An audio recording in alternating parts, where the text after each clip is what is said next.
Peterson. Here. Councilmember Wendy Weicker. Here. Councilmember Benson Wong. Here. All right, thank you for that.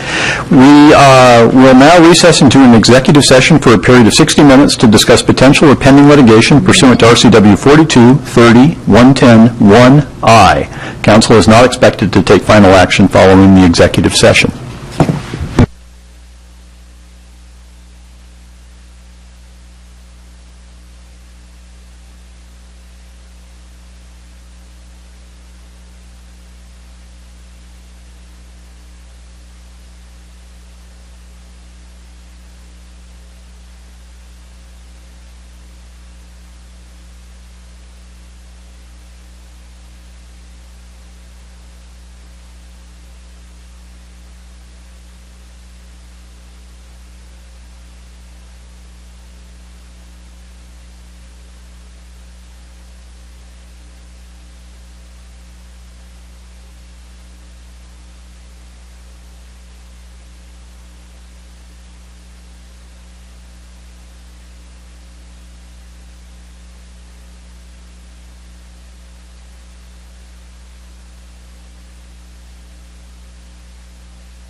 Council has completed its executive session. We'll now take a recess until 7:05, and we'll start a regular meeting at that time.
Meeting will return to order. Good evening. We're moving now to the regular portion of our Monday, March 21st, 2016 Mercer Island City Council meeting. First item of business at this point will be agenda approval. So I'd be looking for somebody to make a motion to accept the agenda. So moved. Moved and seconded. Any changes? All in favor signify by saying aye. Aye. Opposed? Motion carries. One item of special business. We have a Sexual Assault Awareness Month proclamation, which I will now read. And forgive me, were you going to say something as well, or am I just reading the proclamation? Would you like me to say it afterwards? What order would you like to go in? Okay, very well. Sorry, I should have coordinated that with you, and that was the part I missed. So, a proclamation. Whereas Sexual Assault Awareness Month calls attention to the fact that sexual violence is widespread and impacts every person in this community. And whereas rape, sexual assault, and sexual harassment harm our community, and statistics show that 1 out of 3 girls, 1 out of 5 boys, and 23% of women are the victims of sexual assault. And whereas child sexual abuse prevention must be a priority to confront the reality that 1 in 6 boys and 1 in 4 girls will experience a sexual assault before the age 18. And whereas young people experience heightened rates of sexual violence, and youth aged 12 to 17 are 2.5 times as likely to be victims of rape or sexual assault. And whereas on campus, 1 in 5 women and 1 in 16 men are sexually assaulted during their time in college. And whereas we must work together to educate our community about sexual violence prevention, support survivors, and speak out against harmful attitudes and actions. And whereas prevention is possible when we increase education, awareness, and community involvement. And whereas each day of the year is an opportunity to create change for the future. Now, therefore, I, Mayor Bruce Bassett, do hereby proclaim April 2016 as Sexual Assault Awareness Month in the City of Mercer Island, and encourage all citizens to join me in this special observance and join advocates and communities across the country in taking action to prevent sexual violence. And with that, I'll invite you up, and please introduce yourself. Thank you, Mayor Bassett. I'm Mary Francis from King County Sexual Assault Resource Center, and thank you very much to the City of Mercer Island for proclaiming against sexual violence. I actually have a button for each of you to wear for the month of April. At KSARC, our motto is to be loud. It used to be that sexual violence was really not spoken of. And so by being loud about sexual assault, it's normalizing conversations, encouraging people to get help. So we know that unless we speak out about sexual assault, that if we speak out about sexual assault, then we have a chance of stopping it. And thank you so much for encouraging your residents and to use the tools that are available through KSARC. We have websites and therapy and legal advocacy that are available throughout King County. And thank you also for your financial support of KSARC, and it has really helped over the last year. And with that, I'll give you your buttons. Thank you. Thank you.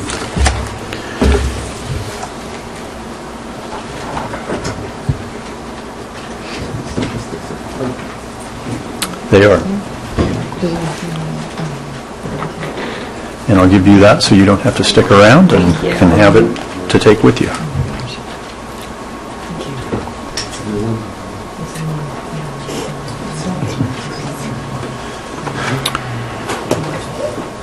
Okay, any councilmember comments or anything on this before I move on? As a parent of a daughter in college, I hear this and take note, and I think we all do. This is scary stuff and stuff that we need to be serious about. So, yep, Debbie. One of the things, and I appreciate the time that Chief Holmes gave me a couple months ago when I had the opportunity to go see, it's the hunting ground. Disturbing movie. I would encourage people to see it. I know that there's a lot of debate and controversy over some of the accuracy of it, but one of the things that I found, one of many things that I found so disturbing was, for example, the amount of time that it takes for various communities or police forces to actually process rape kits. And that can become a major impediment to pursuing trial, if not conviction, in sexual assault. And one of the things that I would like us as a community and even Ed Holmes and the police force to look at is what is it that we can do to even affect and impact in some of those very basic ways our ability to see these cases go through the court system in a faster and more judicious way. I don't have answers. I think everybody wishes that they had answers, but I would encourage us all to keep our open minds and encourage our police force to look at ways where we can make not only Mercer Island better and safer, but all of King County. Thanks. And if I could please jump in, Mr. Mayor. So the legislature has been doing work on a very issue there, trying to get things streamlined and trying to overcome some of the hurdles of getting these rape kits tested. So certainly to echo what you're saying there, that's talked about and discussed at the legislature, and there's been some movement in there. I'm happy to report. Good. All right. Thank you. We'll come now to appearances, which is a time when anyone may address the council on any issue they wish, but I have to begin with a preamble this evening, as some of you are aware, and I've made a few notes, and they're quite scattered, and so you will forgive me as I bounce around through my notes. At the end of the desk there, Allie has, along with tonight's agenda, a separate item that's available for anyone who wishes to pick it up, titled Campaigning Prohibited During Public Appearances at City Council Meetings. Now, this is something that has long been true. Kara, if you know how long the RCW has been around, tell me, but otherwise we'll just assume it's been around for a long time. It just hasn't been particularly on our radar screens as an issue. And it has now become an issue because it was something that came out of the March 7th meeting, and I think the meeting before that, where the question was begged, is it acceptable for folks to campaign on behalf of, or to campaign during public appearances? Our city attorney over the last few days has looked into the issue to understand exactly what the rules are, and has contacted the Public Disclosure Commission, which has affirmed that it's not acceptable for anyone to campaign during public appearances at council meetings. RCW 4217A555 speaks to this. So it is something that I would encourage everyone to read the statement that the city's put out. I believe it's on the city's website at this point. Allie's nodding yes. And so with that, we have also then added to the council chamber's code of conduct, which is posted on the wall and which I have a copy of here, an additional bullet which says the council cannot accept comments on any campaign-related matters, elections for individual offices or ballot propositions, except under specific circumstances where consideration of a ballot measure is on the council agenda. And RCW 4217A555 is cited there. This becomes something that falls to me as the presiding officer in the meeting to administer, and to make sure that I'm doing that in a fair and even-handed manner is the challenge.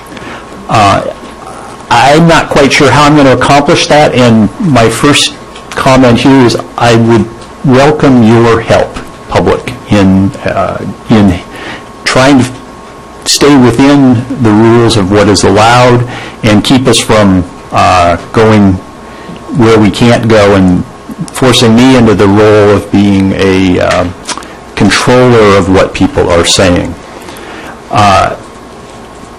We had a conversation this afternoon, the city manager, the city attorney, and myself, and the police chief to talk a little bit about this. I'm pretty confident that if you're talking Now, specifically with respect to this measure, if you're talking about parks, if you're talking about MICA, if you're talking about arts, if you're talking about woods, if you're talking sports fields, things like that, you're fine. But if you're talking about initiatives or ballot measures or signatures or votes or a proposition or a campaign, those are the things where you've waded over the line into territory where I probably need to cut you off. Okay? But this is a murky world in terms of how I'm going to try and administer that. So I would just, again, ask for your help in trying to keep us there. Okay? That is a long preamble to public comments. And so at this point, again, as usual, the 3 minutes, please begin by introducing yourself and giving your address. General rules are just be civil. Detailed rules are on the back wall, including the new bullet. So with that, we are open for public comment.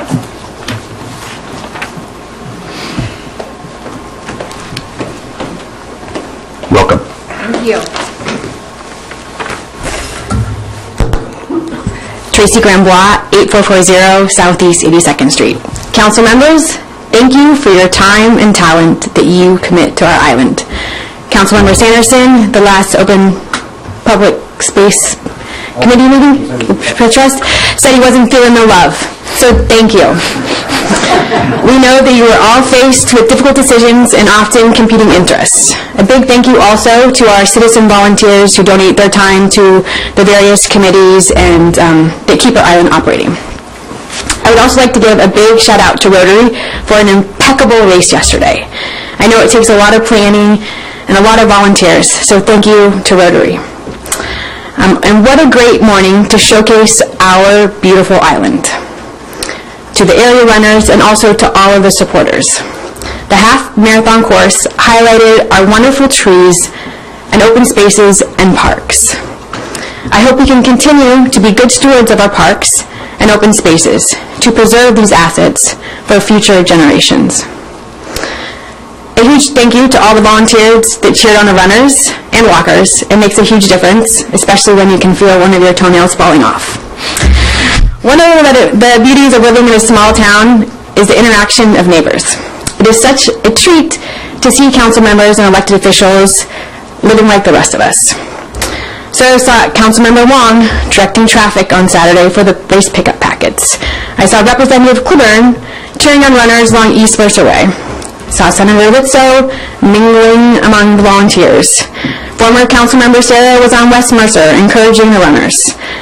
And I even saw Councilmember Rouse last weekend at the Protect Our Parks kickoff, showing support for all of his constituents. So thank you again for your service. Thank you. Anyone else?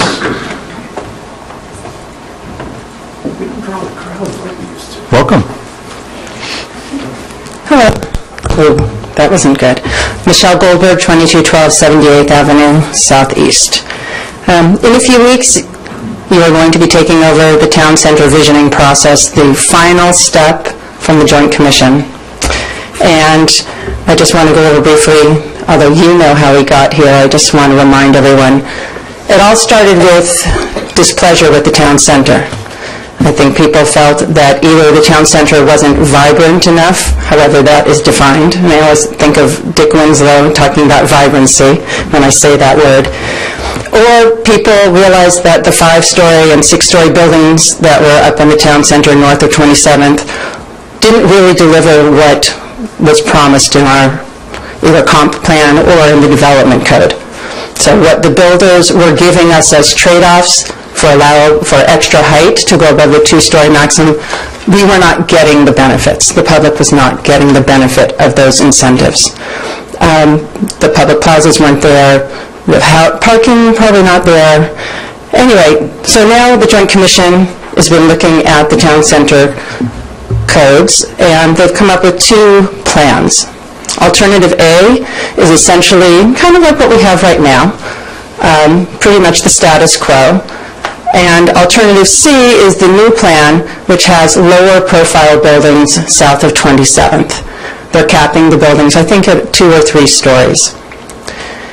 And so I want to go back to our basic premise, the basic question again of what is the town center?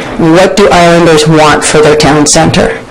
I think that many people, if you look at the last 2 years with Hines, the moratorium, the stakeholders group, and the public hearings, there's been an overwhelming consensus. I guess you can say that.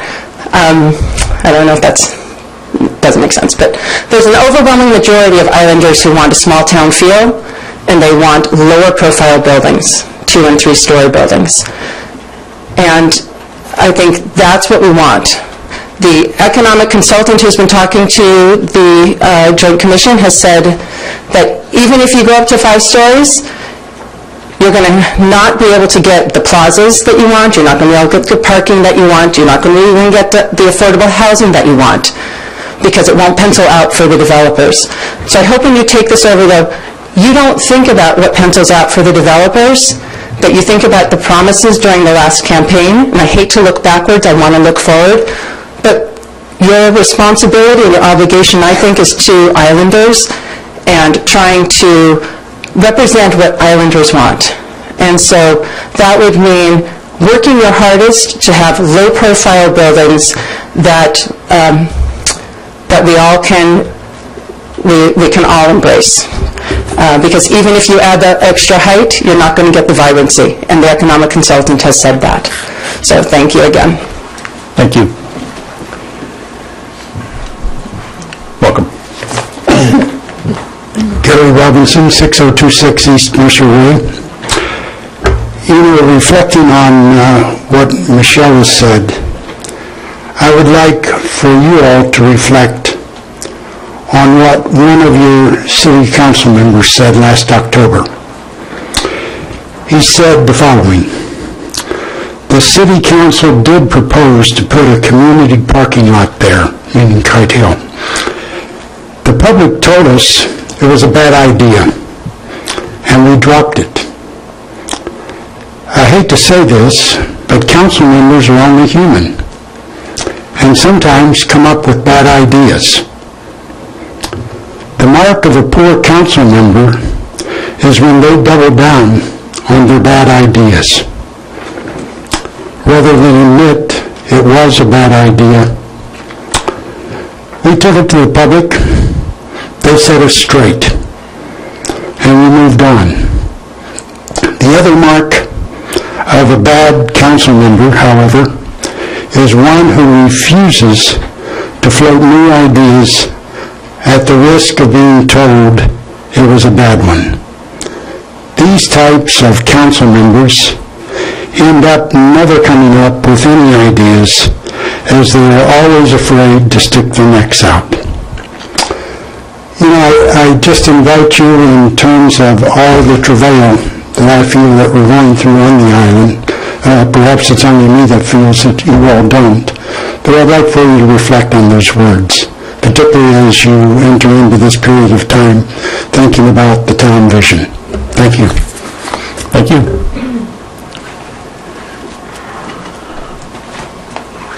Ira, you're the last possible speaker. Got anything to say? I hate to disappoint. All right. Well, with that, we're going to close public. Katie, I assume you're not in? But Katie, public comments closed. Thank you. We'll move to the consent calendar. Payables, minutes for the regular meeting of March 7th, and Agenda Bill 5162, receive grant to expand the Parks and Recreation Senior Social Program. Is there a motion to accept this consent calendar? So moved. Second, anyone? Second. Second, moved and seconded. Anyone wish to pull anything? All right. All in favor signify by saying aye. Aye. Aye. Opposed? Motion carries unanimously. All right. Thank you very much for that. We'll move to regular business. Agenda Bill 5163, Development Services Group Budget Authorization, Long Range Planning Manager, and Scott. Thank you very much. Scott Greenberg, your Development Services Group Director. I'm here tonight at essentially at Council's request from your January 2016 planning session, where you put forth a work plan and had mentioned that, had agreed that there would need to be funding to support additional resources to get the work plan done. So we'll bring that to you tonight. We are proposing hiring a long-range planning manager. I had mentioned at the planning session that we would need, in order to effectively and efficiently work on this long-range planning work plan, we need somebody with a higher level of experience. So not an entry-level planner, but somebody almost at the assistant director or manager level, to get somebody that has that level of experience that can take this, the council and the planning commission and the community through a lot of these tough issues that are shown on the work plan. What I have on the screen, and it doesn't show up very well, I apologize, but you do have it in your packet. This is just the DSG portion of the work plan. The funding for this would be taken from one of two ongoing funding options. One is to increase the development fee cost recovery targets for planning and engineering services from 60% to 85%. And some of you might remember several years ago we did a development services fee study, and council established that you wanted to recover 60% of, say, the planning function for the city, because the other 40% could be attributed primarily to just public information and things that are more available to the public than just permit reviews, which is pretty much what we were doing at that point. The other, and I will mention that we are in the middle of updating that fee study, which will be to you probably in May. So we're looking at the timing on that. The other option is to increase the utility tax rate on the city's water, sewer, and stormwater utilities from 5.3% to 6.5%. In discussion with the finance director, the staff recommendation, should you wish to fund this position, is to have the new development fee resolution taking effect on July 1st, to fund the position beginning on July 1st. And then you would also be able to be informed by the new fee study, which could recommend increasing fees anyways. You would get more revenue that way. So that's our recommendation. I also want to point out that the option, if the council does not fund the additional position, is in the alternative work plan, there are certain items that we would not be able to get done, and this just looks out for 2 years, over the next 2 years. So we had talked about the need to totally rewrite Title 19, our zoning code, or our development code. We can do a few surgical strikes to it, but it really needs an overhaul. There's a lot of internal inconsistency in the code. There are things that just don't make sense anymore in the code in terms of technology's changed, or technology has changed, the world has grown, Mercer Island's changed. We need to make a lot of changes to Title 19. That would be taken off the work plan without this position, maybe revisited starting in 2018. Residential development standards, which was the project that basically started this conversation, we would not be able to effectively work on that over the next 2 years because of other higher priority items, and I'll get to those in a moment. The critical areas update is one of those higher priority items. We are required by state law to update our critical area ordinance. The deadline was essentially last June. We do have a year to complete it. If we had started it, so that would have been this June. We haven't even started that project yet because of all the work on the town center. What I proposed here is stretching that out to a full year, because we just wouldn't have a dedicated staff person to work on it, so we'd have to sort of cobble together the staff resources to work on critical area ordinance. Transportation concurrency is something that's required under state law. We do not have that right now, so we do have to have a concurrency ordinance. And then wireless communication facilities code update. There have been a number of changes in federal law that we need to have our code conform with those changes, and that's also a fairly high priority, but we wouldn't be able to get that done over the next 2 2 years. So what would we be working on? We would be finishing up the town center work and comprehensive plan work. We would be doing the fee study and resolution. A high priority for our code enforcement officer and for the city attorney's office is to get our code enforcement ordinance revised to provide some more contemporary tools. It's a struggle for our half-time code enforcement officer to really get things taken care of on the island where there are code violations, and she has been asking for at least 4 or 5 years to have that ordinance updated, and it just never seems to rise to the top.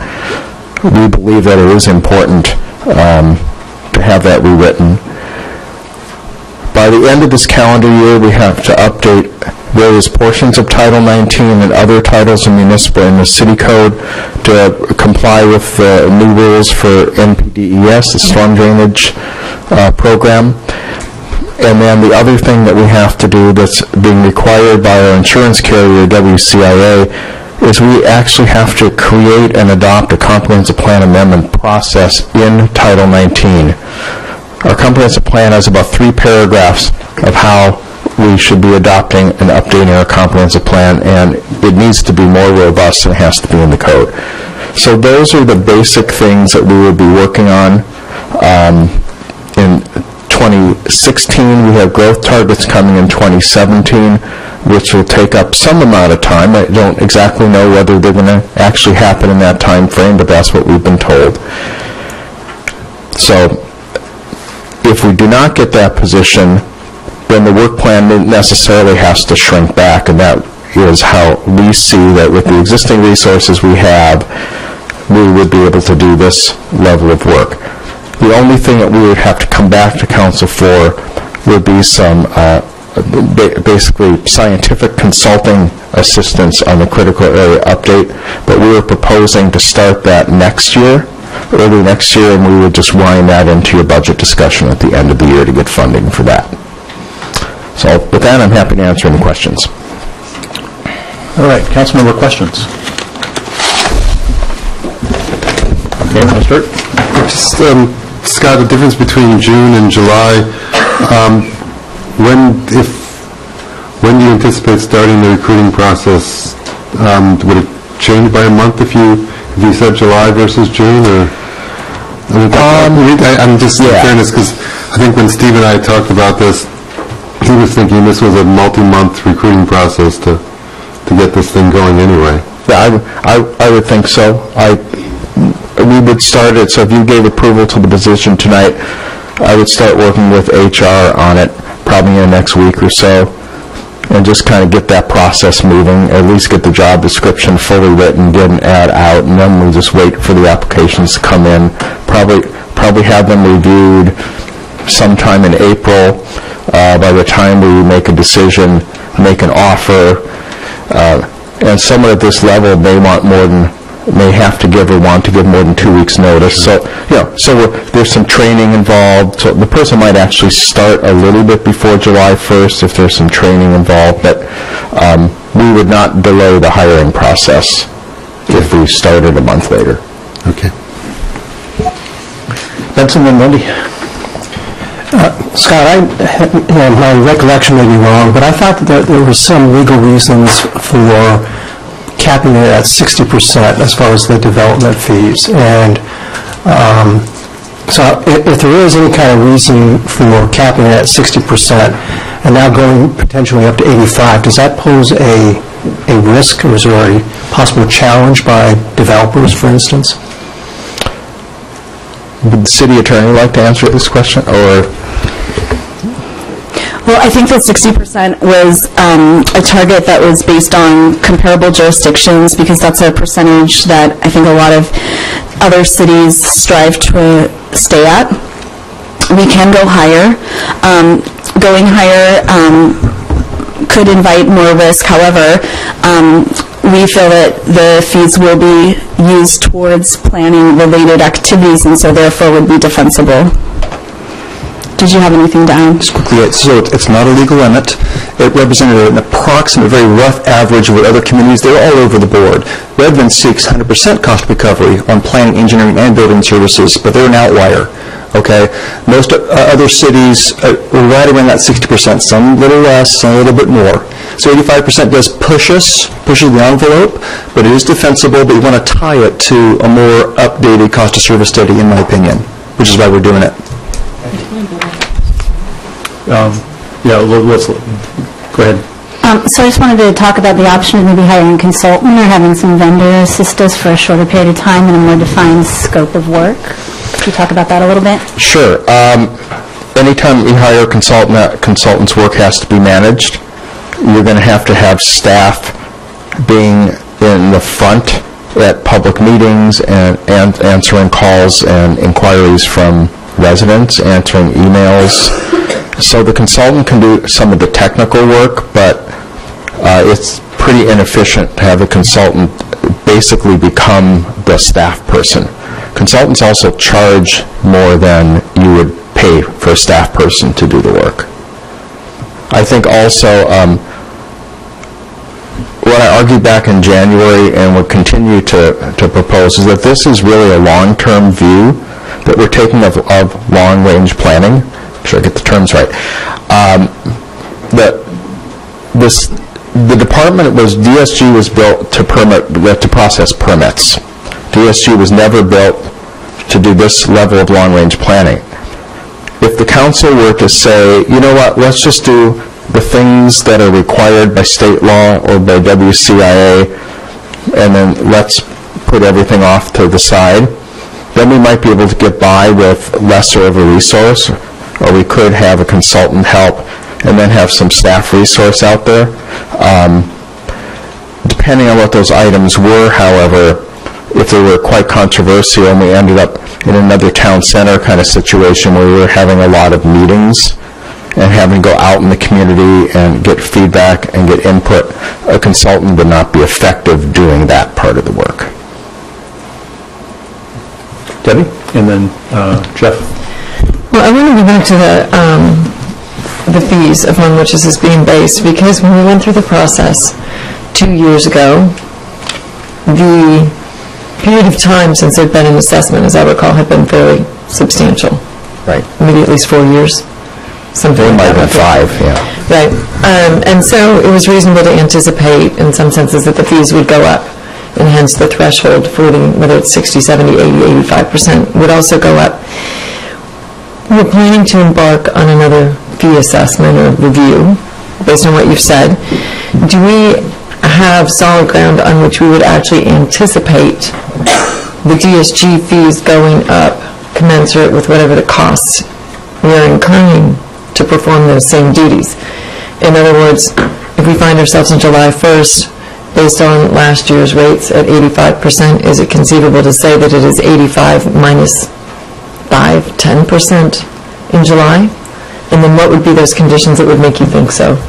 In other words, are we essentially going to find ourselves with a lesser risk than 85%? Do you want to have one? Not sure. I'll take a shot. The thing is, this cost, it's really a cost of service study. Yes, it's tied to fees, but it's a cost of service study because that is the basis on which the fee is set.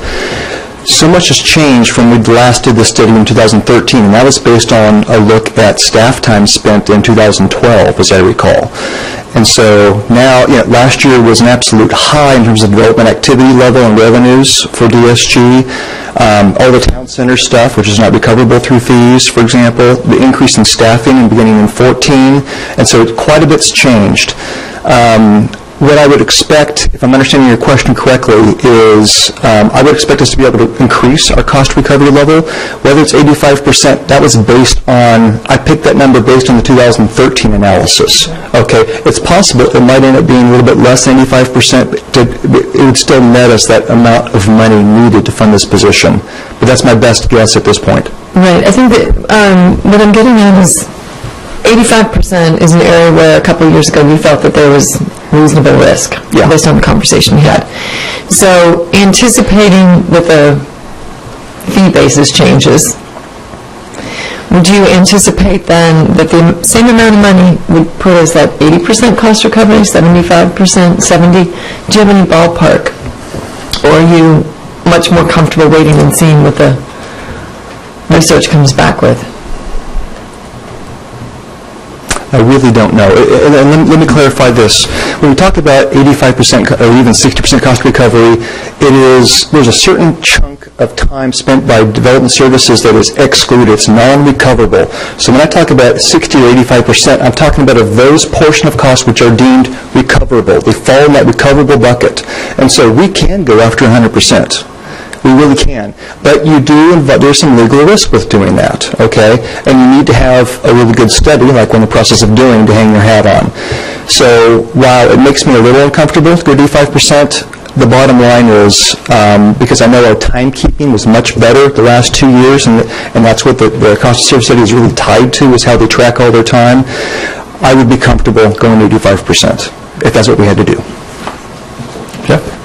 Yeah, and probably for you, Chip, I'm just, because I'm new to the numbers, going from 60 to 85% at the money we do, that does pay for this entire position? Yeah, and let me be clear, development fees cannot be used to pay for this position. It's one of these supplanting things, right? Right. It frees up tax money that currently funds a portion of development services for this position. And how much tax, and it frees up tax funds in an amount that's around 160 grand. Correct. Any questions? Dave? So, Scott, at what point do you anticipate the town center work going down? Because you've been on a tremendous sort of ramp as you've gone through this whole envisioning process. Right. When does that begin to ramp down? Sometime in June. Okay.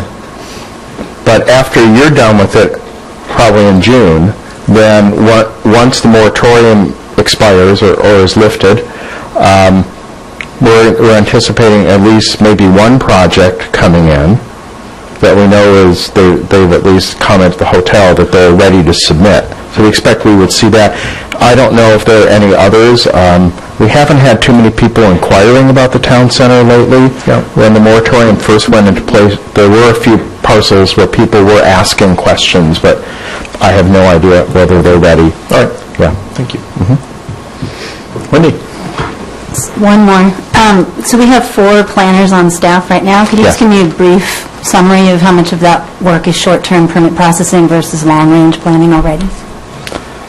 If any. The 4 planners are assigned to do current planning.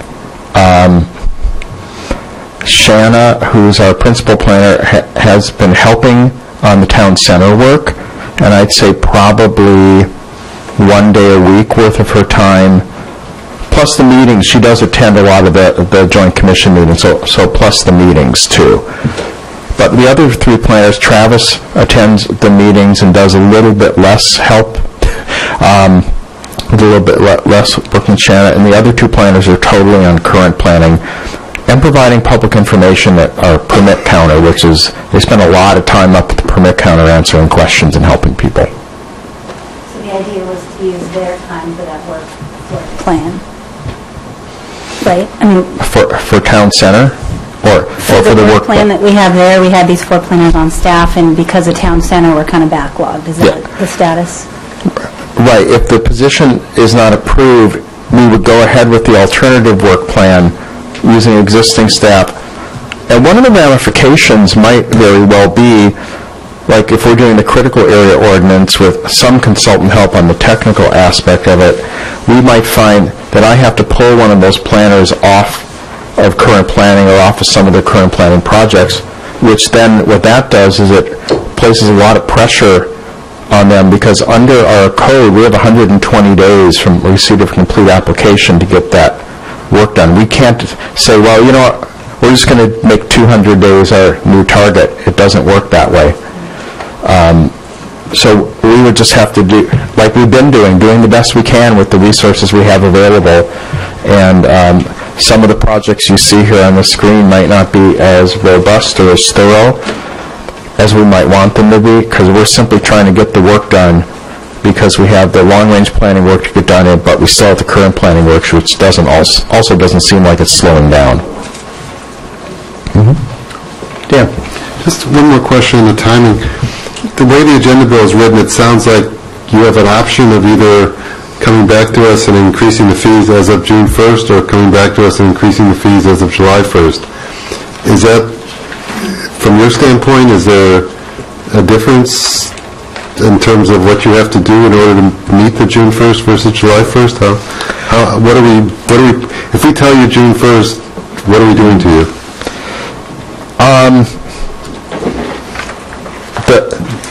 The fees,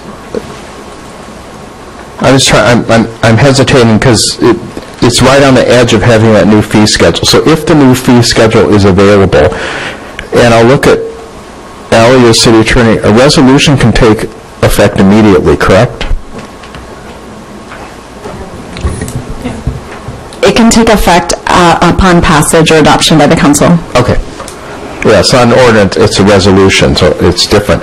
So if you passed it on May 31st, it could take effect June 1st. However, the problem is notice to the public that the fees are going to potentially go up. We might not have the fee study results or have you weigh in on the fee study results by then. So that's why July 1st felt more comfortable to us. I suppose if we got the fee study done as proposed, you all weighed in on the fee study, we could probably prepare a resolution that took effect before July 1st, maybe it's sometime in June.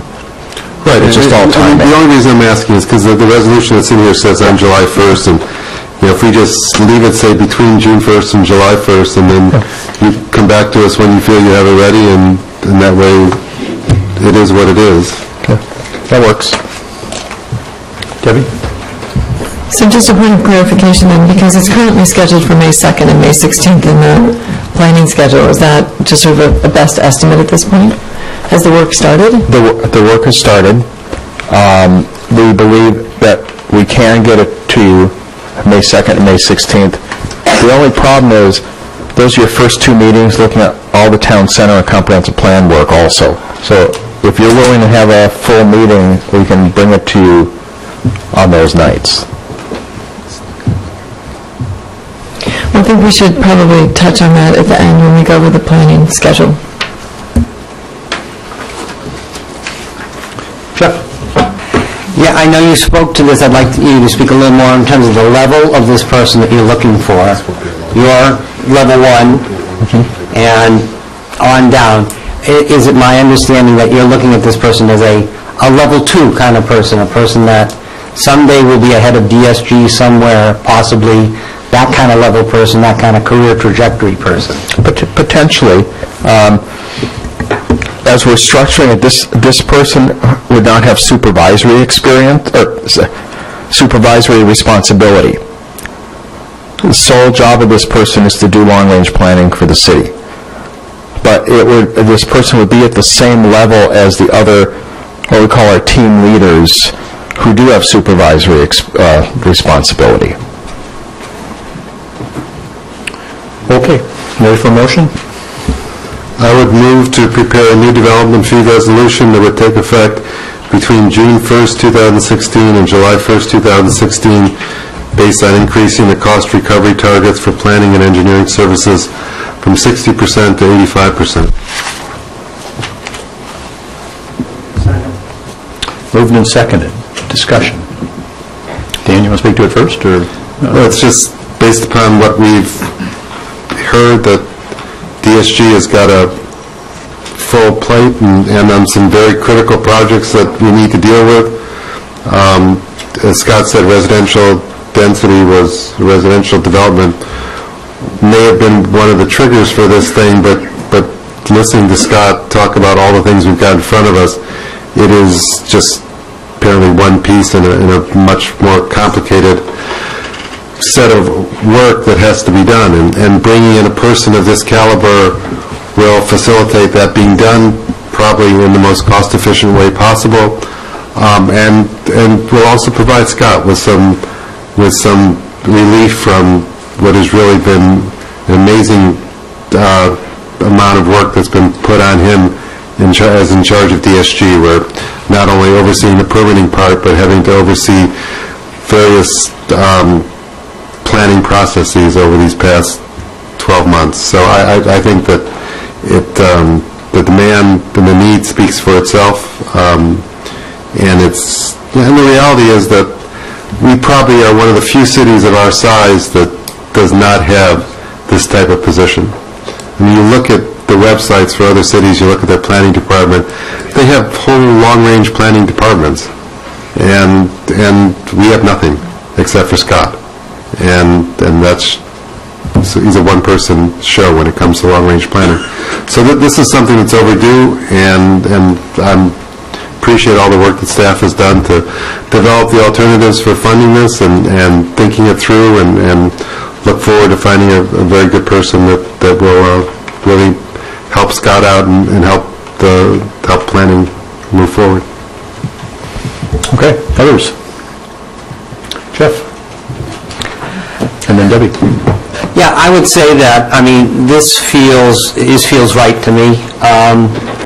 I have a bias toward thinking, and meaning I have a bias toward doing planning and strategy, and suspect that if we had someone this function on our staff years ago, we might have had a smoother glide slope in the town center process, earlier handling of all the residential issues that have come up. I am sensitive that we've been talking about these residential issues, I mean, before me on the council and with me on the council. Given that we get to free up tax money that covers this expense, I think it is a very wise addition to what has been a critical need in our city. Debbie? Yeah, I mean, I support this position, and I think if you go back a few months, a lot of the justification was around both capacity and competence. There's clearly a need for additional hours, and there's clearly a need for an additional skill set within DSG. As people have noted, it comes down to I-90, it comes down to the town center, and I'm sure there's other unforeseen development-related issues that will be before us. The one question I have, and I think it's more of an administrative one with regard to this motion, is, as read, it says increasing the cost recovery targets basically from 60 to 85%. Would we need to qualify that and say based on the cost of services rate fee from 2013? The question being, if we come up with a new schedule of fees and we keep it at 85%, would we potentially be under or over funding the position? Yeah, I struggle with the motion language. You could do that to be more clear, and the bottom line is, once we come back to the council with the cost of service study, we'll dial in at that point. Okay, so we can go ahead and just, as you say, dial in when it comes time for the... Okay, that's great, thanks. Dave? Yep.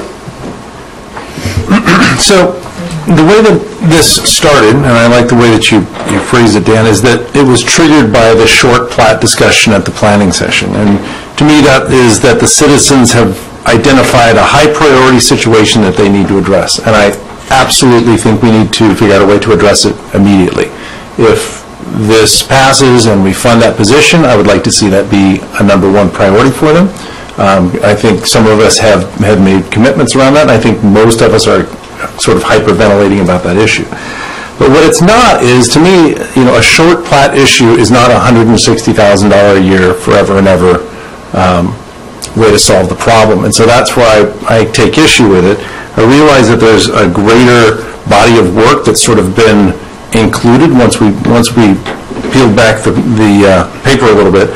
But I think that given the projected deficit that we're about to go into, that I'm really hesitant to make another long-term commitment until we have our financial house more in order. Because I would hate to say, gosh, I wish we wouldn't have hired the planning guy because now we don't have a school counselor or making those kinds of decisions. So I feel like getting our financial house in order is primary. I think we can solve this short platting issue with a vendor or a law firm or some one-time expenditure to solve a one-time problem, and certainly doesn't make the other significant number of issues go away.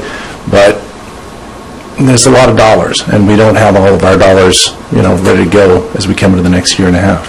So I'm not in favor of it. Okay. That's it.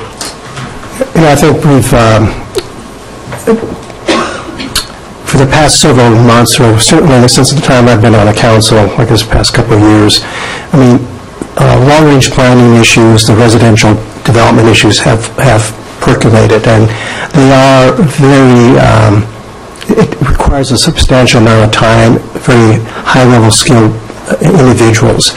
So I'm going to speak in favor of this resolution, of this motion, because I do think it's a top priority for the community. It was quite evident at the end of last year that it touched a nerve as far as the community, that we needed to have this issue on residential development seriously looked into. So I definitely agree that it needs to be on a top priority if and when this individual is hired. As far as ongoing needs for this individual, I think Scott has made his case that there are a number of issues that are out there.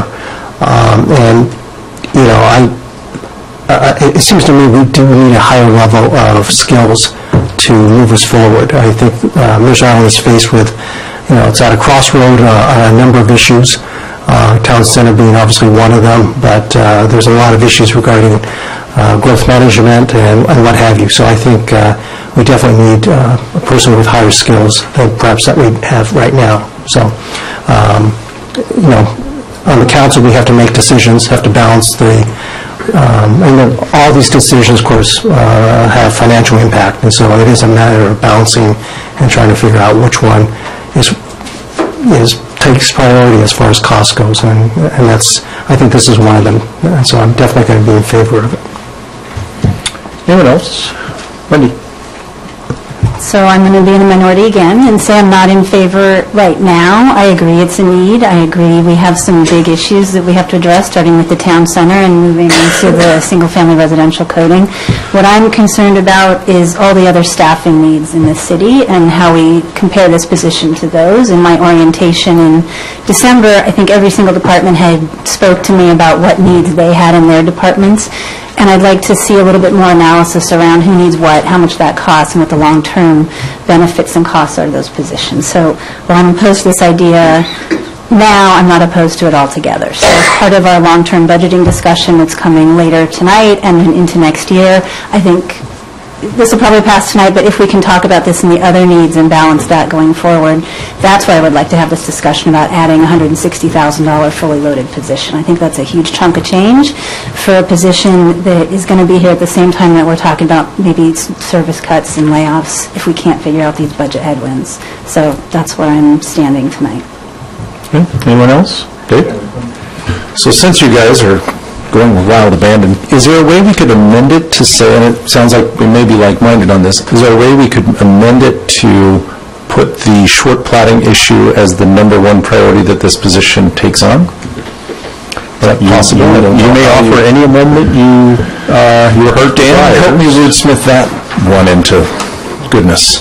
I'm not sure, to be honest with you, not sure it's necessary. Scott has already attached the work plan, which shows that residential development's being done in the second half of 2016 when this person comes on. So he's already promised us that that's when he's going to do it, and he's told us this person's going to do it. So I don't think we have to go further than that, but I mean, Scott, can you give us some assurance that that would be the case? Swear and hold your hand. Pinky swear that would be one of his first things he will execute. Yes, we'll follow the work plan. It does show it starting, right away when the person starts. Okay. Is it possible to say completion in the first 6 months of tenure? I would don't go there, Scott. Let's not say everybody's committed to just offer an opinion here. Not completion, because we don't control the public process. The new city manager comes in. And, another good point, new city manager comes in. And a bunch of wacky council members who might send them off in a different direction at any given moment. 12th reading, right? We'll definitely try to execute.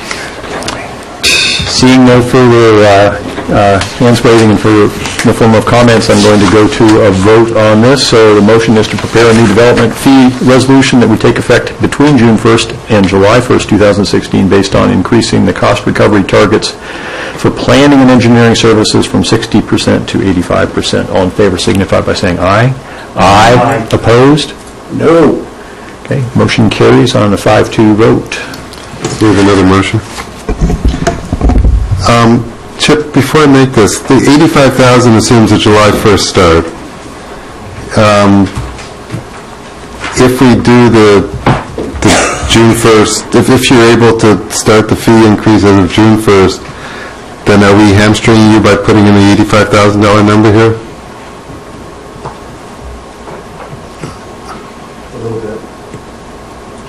A little bit.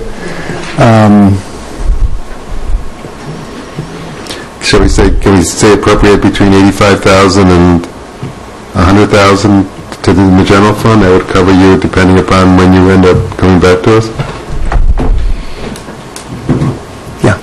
So the motion will be, I move to appropriate between $85,000 and $100,000 in the general fund, amount to be determined by the city manager, to hire a long-range planning manager in the Development Services Group in 2016, which would be funded by tax revenues freed up from increasing development fees related to planning and engineering services. Second. Moved and seconded. Dan, do you care to speak to it? It's just ditto what I said before. Okay. Discussion. Seeing none. I won't, Ally, did you catch both changes to it? Okay, I think I did, but I won't try and read it, just since you think you got it. All in favor signify by saying aye. Aye. Opposed? No. Motion carries on a 5-2 vote. Okay, thank you for that. Thank you, Scott. We move to Agenda Bill 5164, 2017 to 2022 Capital Improvement Program Kickoff. Chip Corder, welcome. So, yeah, let's see. Okay, good evening. Welcome to your CAP kickoff. This is for the newbies on the council. We divide our budget into your capital improvement program, your CAP, and your operating budget. We start with our capital improvement program first. And it always gets confusing because while we do a biennial budget, we prepare a 6-year plan, so 2017 through 2022, which I always like. Just kind of, it's helpful just kind of thinking down the line of what's coming up, especially for take utility rates. As Wendy will know and Dave will learn that, we plan out 6 years on purpose to help us smooth out utility rate increases, looking at major projects coming down the pike. Well, what we're going to do tonight is it'll be the tag team, myself and Francie. I'll talk about our CAP calendar, orient you in terms of how we organize the projects, and Francie will give you CAP 101. Looks at what are the major revenues, kind of percentages of the pie, if you will, and major expenditures. What's the average annual expenditure in the street fund, for example, over a 6-year period? And just kind of orient you basically to where the money comes from and how it's spent. She then will go into our CAP revenue forecast, looking at real estate excise tax, our motor vehicle fuel tax, or gas tax, our vehicle license fees, and utility rates. And then I'll back clean up and we'll talk about significant issues related to the CIP. In terms of the calendar, what we do is we actually kick off internally tomorrow with staff. And they'll have about 5 weeks to put together the CIP. And we will come back to the council on June 20th for what we call the preview of the 2017. We'll focus on the coming 2 years, 17 and 18, but also look at the out 4 years for the 6-year plan. And you'll have a chance to kind of look at it. We will, if appropriate, we will update the REIT forecast at that point in time, kind of update it at 4 points of time, actually, in essence, during the year. And if you have specific direction to staff, prioritization, questions, we'll take all that and we'll incorporate any changes or direction from the council into your preliminary budget document, which you receive on October 3rd. Then we will review the CIP and the preliminary budget on November 7th. The whole budget review meeting is dedicated just for that purpose, and then you'll finalize the changes on November 21st. That's the process. I should also mention that in terms of utility projects for water, sewer, stormwater, we run those through your utility board in advance of coming to the council, so they get their take on those projects as well and their rate impacts. Organization, I'll be quick. We take our entire CAP and we divide it into two hemispheres. The first hemisphere, the upper one, I kind of call the capital reinvestment plan. That's all of your existing assets that are out there. What does it take to maintain or replace those existing assets? The second, the southern hemisphere, is your capital facilities plan. That's new stuff, brand new assets or additions to existing assets. We then take those two hemispheres and we break them by project category and then by project status. By project category, I mean parks, rec, and open space is one category, streets, ped bike facilities. General government includes buildings, technology, equipment, and vehicles, and utilities, water, sewer, stormwater. Within each of those categories, you break them into are they funded or unfunded. If they're funded, you'll have, it's an existing project. It's been in the 6-year plan, but there's been no change to it other than inflationary change, for example. Or it's an existing project that's been modified, usually a significant cost change or a scope change, or it's a brand new project. It's never been on a 6-year plan before. Then the same thing for if it's unfunded or partially funded, same kind of breakout. That's how we organize it. With that, I'll invite Francie up to take you a tour of Gilligan's Isle and a little 101 on CIP. How many castaways do we have here? Okay, for the record, Francie Lake, your Deputy Finance Director. And I'm just going to take you on a quick, somewhat graphical look at our 6 major funds that have capital projects within them. So first is the street fund. So in the 2015 through 2020, this last 6-year plan, this is a look at the average spending and the revenue sources. So on average, we're spending $2.9 million a year on the street capital. The largest expenditures are for arterials. 36% of that is for arterials. 23% is for residential streets. And new pedestrian and bicycle facilities make up 16%. That's mostly your Mercer Way shoulders and safe routes to school. And that is just a little bit higher this 6-year period because of the safe routes to school associated with the new elementary school. The next biggest piece up there is transportation management.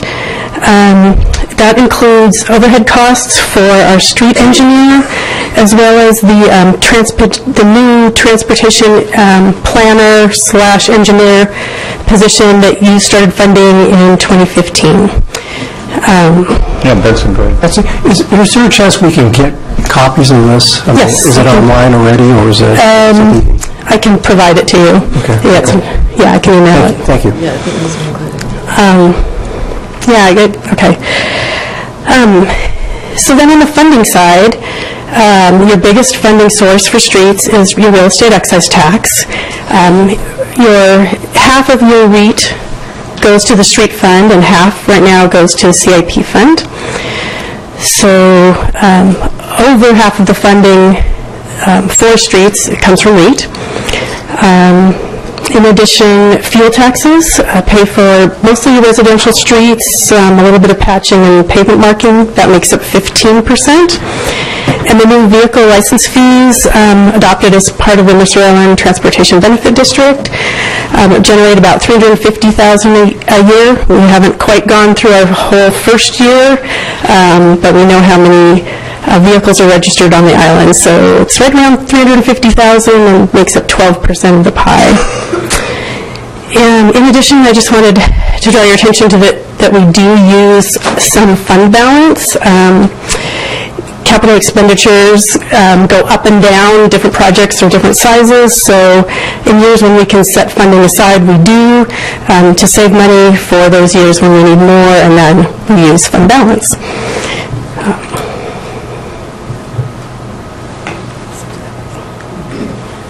Okay. Any questions? I should say, go back. Any questions on street fund? Just carry on. It's a good pace. Carry on. Okay. CIP fund, also on average about $2.9 million a year. And here, spending on parks and open space vegetation management together make up 56% of our spending. About 40% is for parks and about 16% is for open space vegetation management. The next biggest piece of the pie is for reinvestment in the city's 7 buildings. It makes up about 27% of the pie. And then we do spend 8% on debt service. That is for the Mercer Island Community and Event Center. Both the land and the building were debt financed, so we're still paying that off. And then about 3% is for trail development, and that is fully funded by the King County Parks Levy that was passed in 2014, I believe. And then I think that's it on the expenditure side, the highlights. Again, half of your real estate excise tax goes to the capital improvement fund and makes up 59% of the overall funding on average during the 6-year period. The Mercer Island property tax levy makes up 9% of the pie. It's $252,000, with $110,000 is dedicated to minor improvements at Luther Burbank Park. The other $142,000 is dedicated to open space vegetation management. Transfers, there's the CIP fund. You can see there are a lot of pieces to that pie. We're struggling to come up with funding each year. So there are transfers that are done from other city funds. For example, So I'm going to guess, IFT probably stands for inter-fund transfer? Yes, sorry. So, for example, utilities pay about 75% of the cost of building improvements to the maintenance building. That's where they're housed. It's totally appropriate for utilities to support that. Let's see, I think that pretty much covers it. There's a little bit of grants and private contributions. Okay, I'll move on. And if I could, so the top says capital improvement fund, $2.9 million per year. You mentioned that some years we take from fund balance, some years we have we've saved money versus taking it out. But you don't say what year this is for a particular year. This is the average. No, this is the average over the 6 years, 2015 through 2020. So the last 6-year plan that you adopted, this is your average spending per year. On average, we used $400,000 worth of fund balance. That's right. So over that period, we've been reducing the fund balance. Yeah, well, but you're also building up fund balance as you go too. So it's not that we had a big chunk of change at the beginning. We did have some, but some you are also building up across that 6-year period. Does that make sense? So, say 2016 you have excess, you bank it, 2017 you spend it. Okay. It's not quite making sense for me, because if the average over the 6 years is minus $400,000, then that's the average. The last few budget cycles we've had, we've actually been drawing down fund balance. We haven't been able to, the choice is made, as we discussed with the council, you can do less projects to preserve fund balance, or you can kind of pray, REIT will be more than is expected. And we've been intentionally drawing it down. And if you look back in the 15-16 adopted budget, you'll see that this fund in particular was projected to go negative in 17. We were using fund balance to make up the difference rather than ratcheting back on projects. We did do some ratcheting back, but we probably could have ratcheted back more. Okay. Okay? Okay. Others, questions? Okay, onward, thank you. Okay. Oops, wrong direction. Okay, Technology and Equipment Fund. Here's a small fund. relatively speaking. So the Technology and Equipment Fund, spending on technology makes up about 63% of your spending when you include both the technology I have up there and small technology, which includes small items like office furniture or calculators, small remodels.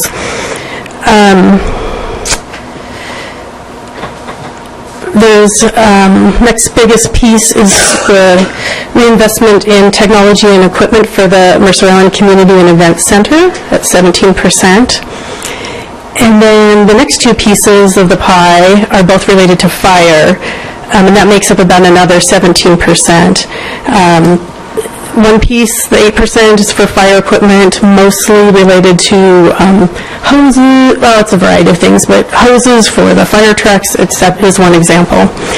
The SCBA, that's self-contained breathing apparatus equipment, we have been putting aside $53,000 a year towards a replacement, which comes up in, I believe, 2017.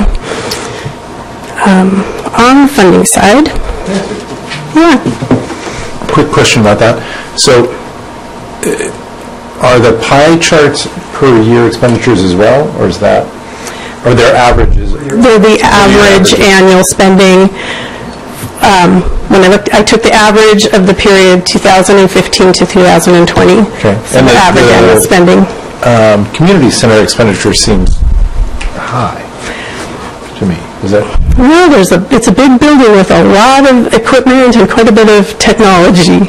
That's really about the right. Would that be like if an HVAC unit went out? Would that come out of there as well, or is that? No, this would be more furnishings, computer equipment, kitchen equipment. Okay, thanks.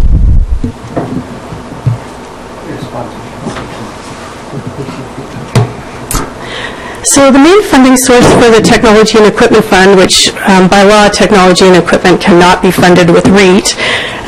So its main funding source is an interfund transfer, an IFT, from the general fund of $250,000 a year. That's the level we've been able to fund at for the last few years. Hopefully that will at least continue to be $250,000. In addition, there's a couple of other transfers, dedicated transfers from the general fund related to two sinking funds. The Mercer Island Community Center Technology and Equipment. So that acts as a sinking fund. Funds come in from the general fund and then are spent as needed. And then there's a $12,000 a year transfer for police cameras. There's also projects that are related to utilities, get a transfer from utility funds. That makes up 12% of the pie. Same thing with street fund. An example of a street technology project is the mobile asset data collection, which those of you who have been on council are familiar with. So 7% of the pie comes from that, and then about 10% is either coming from fund balance or from the use of reserved funds sitting in those sinking funds.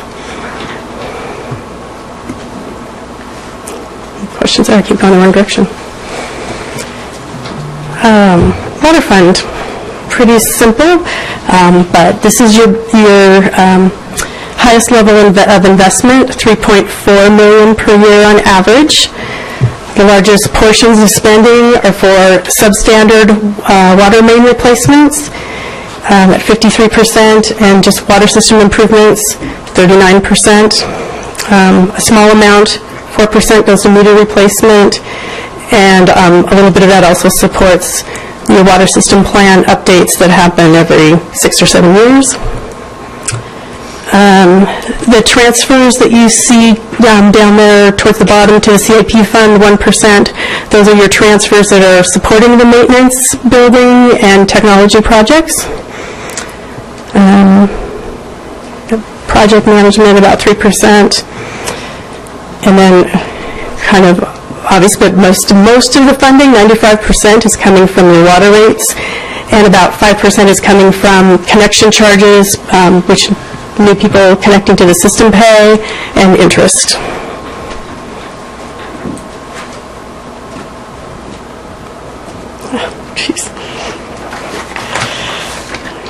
Similarly, with the sewer fund, largest portion of capital reinvestments for the sewer collection system at 78%, and pump station improvements at 12%. A small amount, 5% in this case, is the transfer to the CIP fund. And then again, just like water, although even more so, you're rate dependent here. 99% is coming from rates, and 1% from connection charges. And stormwater, again, similar.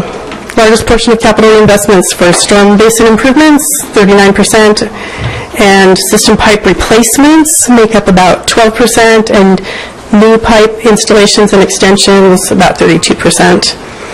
And then the transfer to CIP is about 4%. And here, stormwater rates on average in this 6-year period made up about 90% of your funding, and 10% comes from fee in lieu payments and interest. And sometimes when fee in lieu is higher, it helps us to buy down the rate increases, which I'll touch on again a little bit later. Okay, any questions on that, on your 101?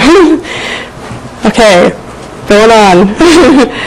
So revenue forecasts. We're going to look at REIT. That was an interesting comment you just made, that the fee in lieu allows us to buy down the rate increases. Because the fee in lieu is to specifically provide us with funds for dealing with stormwater when the property owner is not dealing with it on site. So it goes towards the basins, stormwater basins. But that shouldn't be something that should be a wash, theoretically, that we should be adding stormwater handling capacity to paid for by these additional fee in lieu, otherwise it sort of defeats the purpose of the program. Or am I missing something here? Yeah. What I would say is,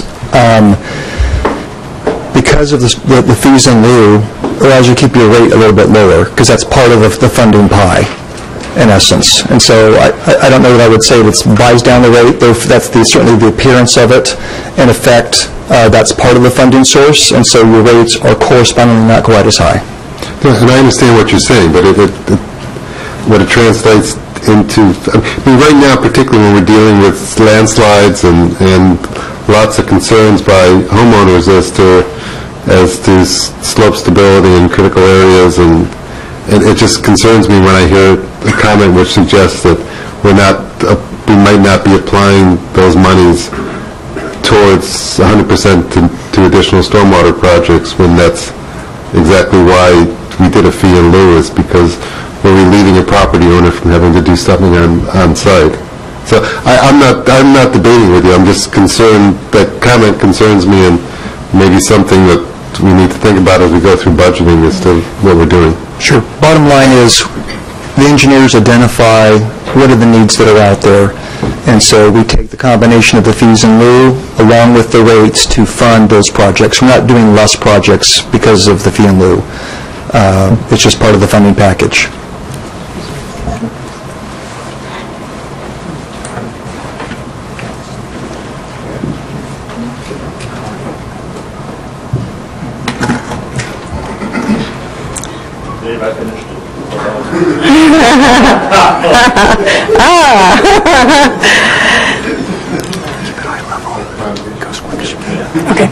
Okay. Let's dive into the revenue forecasts. So REIT here is a graphical look at the last 10 years of historical REIT receipts. It is up and down. The downs are from the economy downturn, and I'll leave it at that. We can see that our number of sales dropped in 2007 and been climbing since. In terms of the forecasting our number of property sales at 475. That's a little bit less than we did this last 6-year period. Market is tighter, there's a little bit less on the market, so I think that's appropriate. I have the average in average sales price going up at 4% a year, and just a general increase in REIT over the 6-year period. Francis, I'm curious how you get your numbers. I mean, what's the basis? I know in the agenda bill talks about getting information from the Puget Sound Economic Forecaster. I had one question was whether or not we ever reach out to the local realtors on the island who might have a better pulse. I've been tracking REIT data since 1997, so we mostly go on our own trends. Mercer Island's a little bit unique market. I do look at the annual sales reports from the realtors, and I look a little bit at what listings are, but I think our own trends are probably a little bit more dependable even than that. So, and the forecasts themselves are compared to the actuals are pretty close? They were extremely close this last biennium. Okay. Thanks.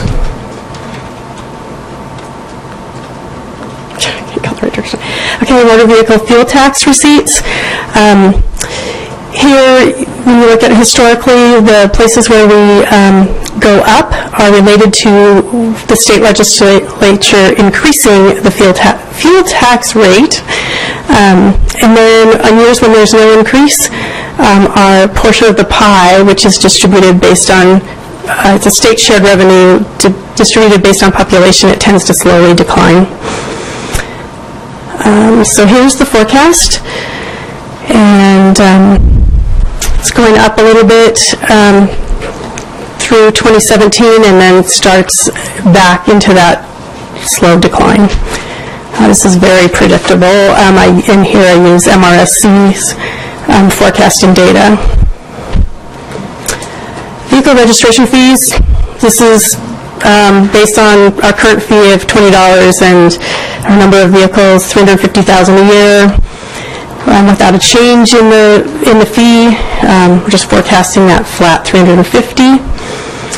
And utility rates. Here, these are the rates, well, water and sewer, these are the rates that were the basis for the last rate review by the utility board, and were the basis for the rates that you, council, adopted for 2016.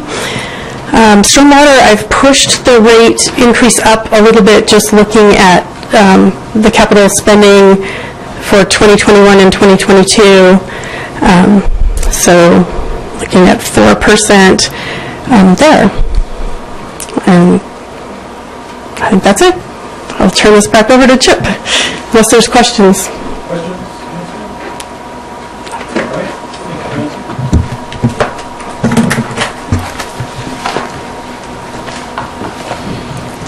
Okay, issues.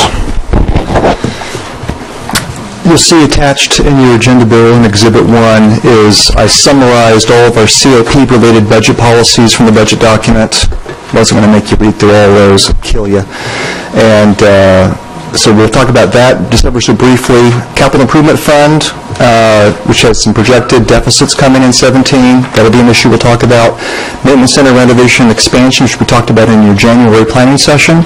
Thrift shop remodel expansion, Dan had mentioned that. I thought I'd just, for the benefit of the newer council members, we'll kind of put that back on your radar, and we'll discuss that briefly as well. Simply put, we plan on following the existing COP-related budget policies as they exist, with one exception, which we'll talk about shortly, and that's how we take REIT and allocate it 50-50 between the street fund and capital improvement fund. We're going to recommend a slight tweak to that. Is the council okay with, you can hold off on the REIT allocation piece, but the other policies, we're just, steady as she goes, basically. Are you okay with that? Do you have any concerns? And I should mention, this is all preliminary, right? We have to start somewhere, make assumptions. This is part of the assumption-making process. And as we get into it, we will revisit those that are appropriate, or that we're forced to, if you will. Chip, it's your recommendation to stick with the existing policies. You don't see anything that you feel needs tweaking other than the reallocation. That's it. Okay.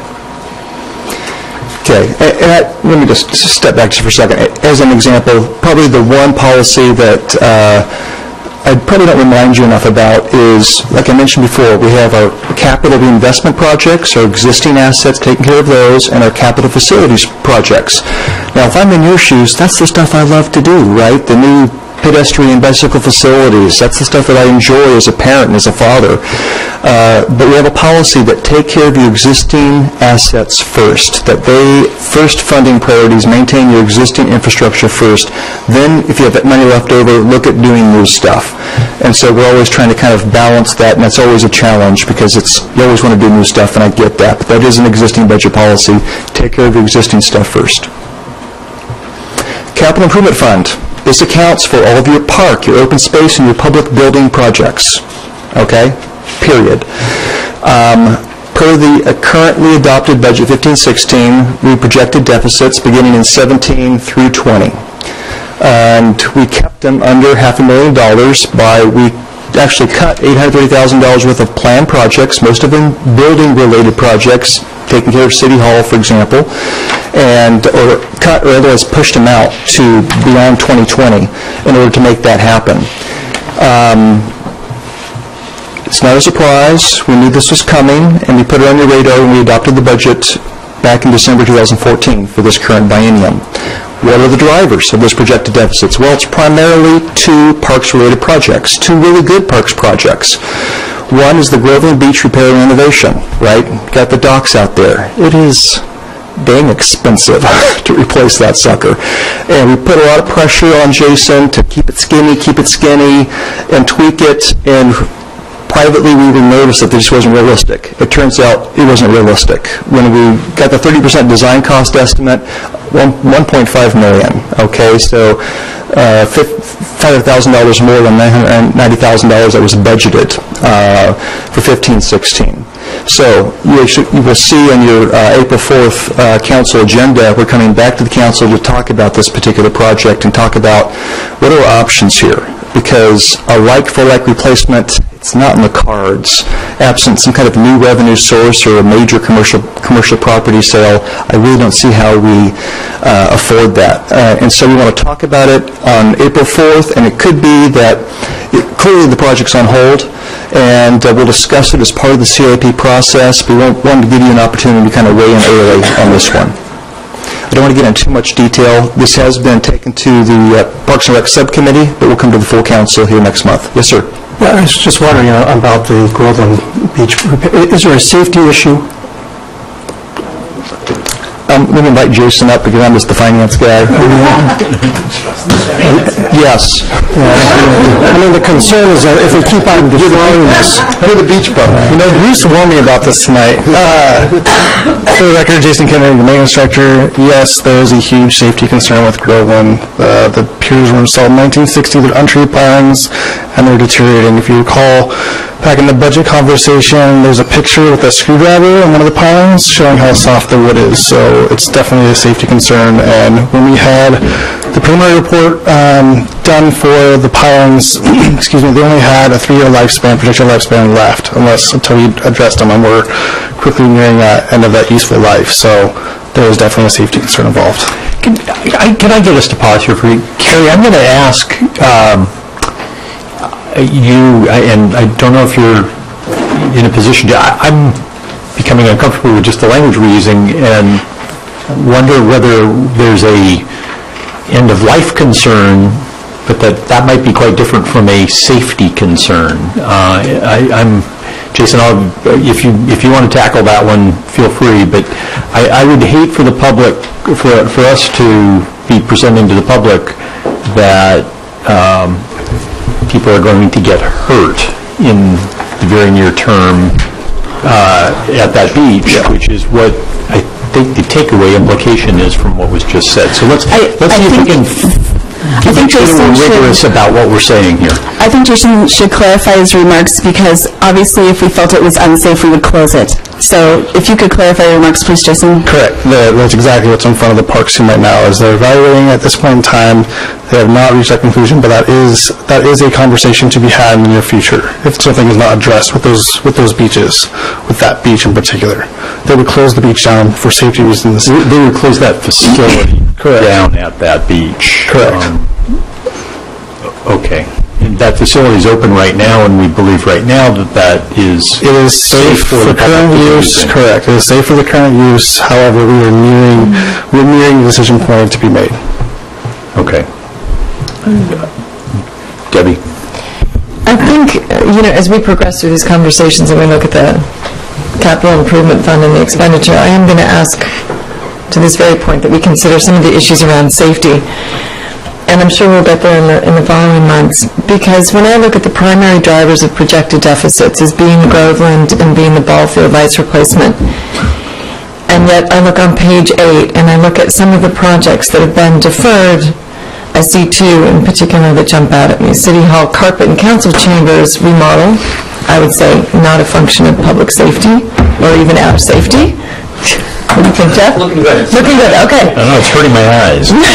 But the next one, I have a very different reaction, and I'll be honest, it's both a rational, I hope, but a very emotional reaction when I see that we pushed out the MICEC emergency lockdown project because of this. And I remember the first time I heard about this project about 3 years ago. This is basically that nightmare scenario when somebody comes into the community center and our public is at risk.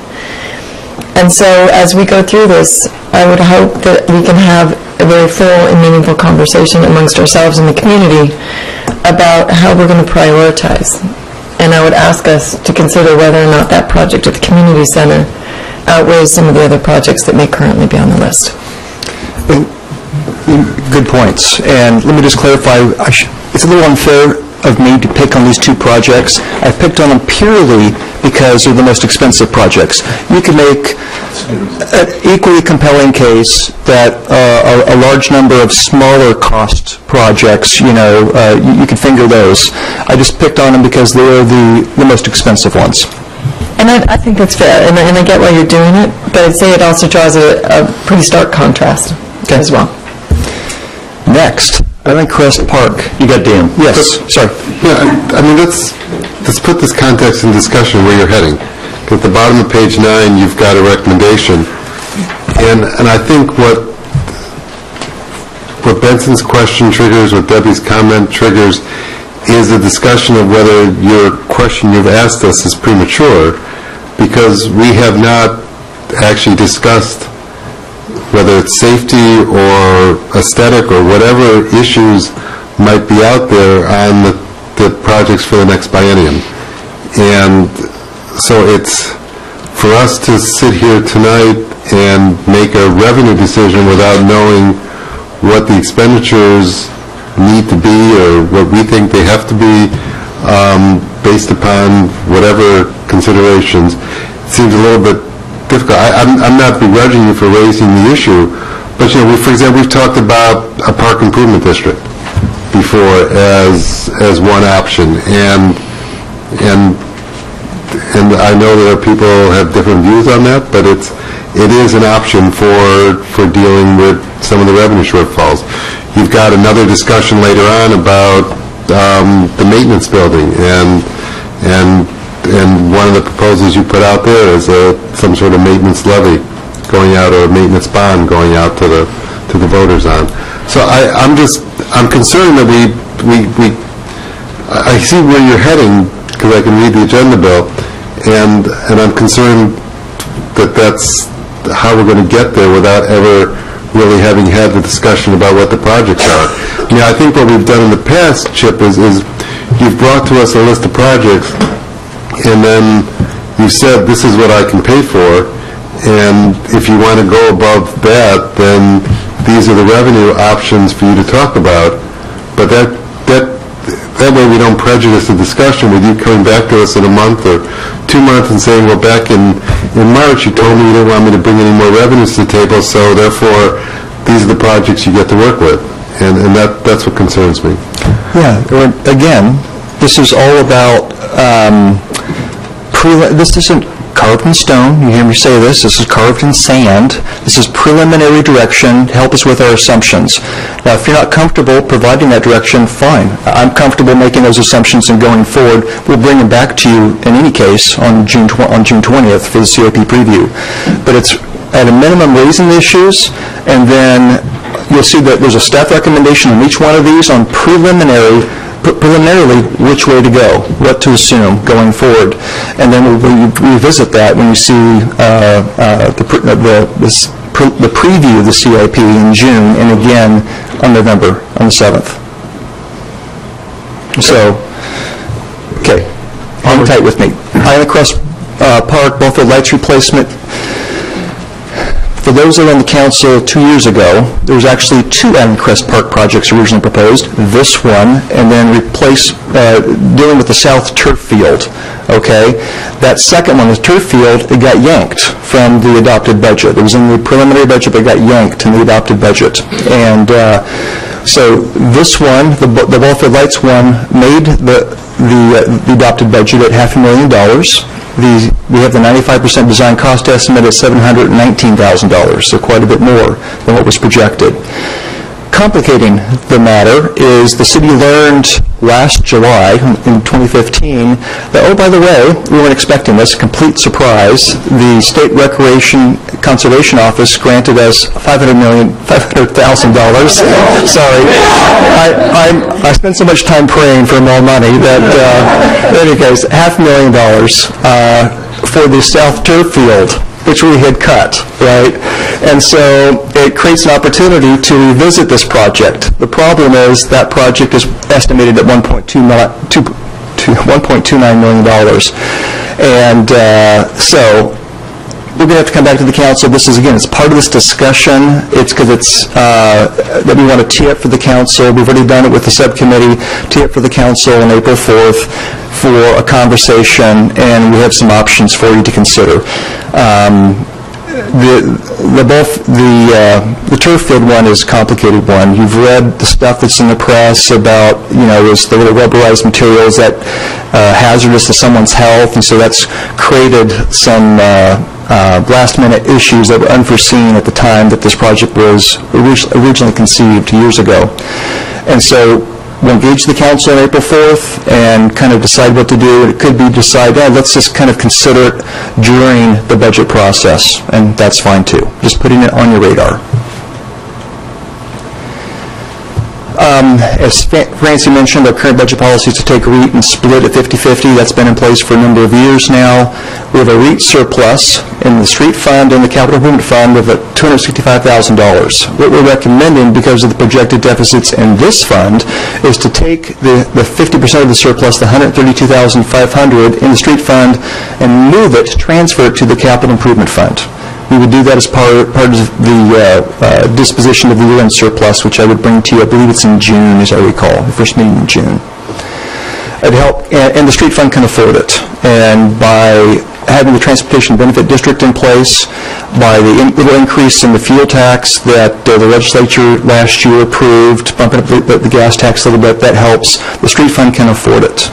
And this will provide a little bit of help to the capital improvement fund. If you look kind of long-term, this is an estimate from me, the annual ongoing funding need, when you look at the stuff that these aren't nice-to-haves. You can say the carpet's fine. It's been here for a very long time. In your homes, you guys replace the carpet more frequently than we replace the carpet here, and this is very, very dated. And there's a number of things that we think we should be doing to take care of our public buildings, as an example. And I know if Fletcher were here, he would argue for the parks, a lot of things they would like to do for the parks. And so we're saying an annual ongoing funding of $350,000 a year, give or take. What we think makes sense, and I know I had a question from Benson on this, is adjusting the REIT split just a little bit. So 45% goes to the street fund, 55% comes to the capital improvement fund. That equates to a $150,000 increase to the capital improvement fund. The street fund, this is an initial projection, I believe, can handle that reduction in revenue. The capital improvement fund really needs it. Again, as we get into the budget process, we'll look at this and dial it in. If it turns out it's just, we can't quite pull it off, I might have to pull that back from a 55 to maybe 52. I'm just making this up. But that's our initial direction that we recommend going. Another funding option is you could add this funding need to a levy lid lift if the council decides that that's what you want to do. Alternatively, you could increase your vehicle license fee from $20 to $40. That generates another $350,000 a year. Just coincidentally equals that annual ongoing funding need. Those are funding options. The first one in particular is what staff recommends. And so just to summarize, we're going to prepare the 17-18 CIP for the coming biennium, assuming no new revenue sources, okay? We want to transfer the REIT surplus in the street fund to the capital improvement fund, that $132,500, and we want to adjust the REIT split going forward. We're estimating 45-55. Is the council okay with those recommendations? Okay. These are preliminary, initial, not carved in stone. Yep. Chip, are you trying to get preliminary responses from us tonight, or are you teeing these up tonight with the intent that we be aware of them and starting to mold them such that you get the... Actually, I do this every 2 years. I try to seek initial council direction. I understand. I guess I'm asking because you just spoke about another of these issues, but then said we'll talk about it on April 4th, meaning the Groveland and the ball field. You'll notice, it's not in the staff recommendation at all. Okay. Those two specific projects. Yeah.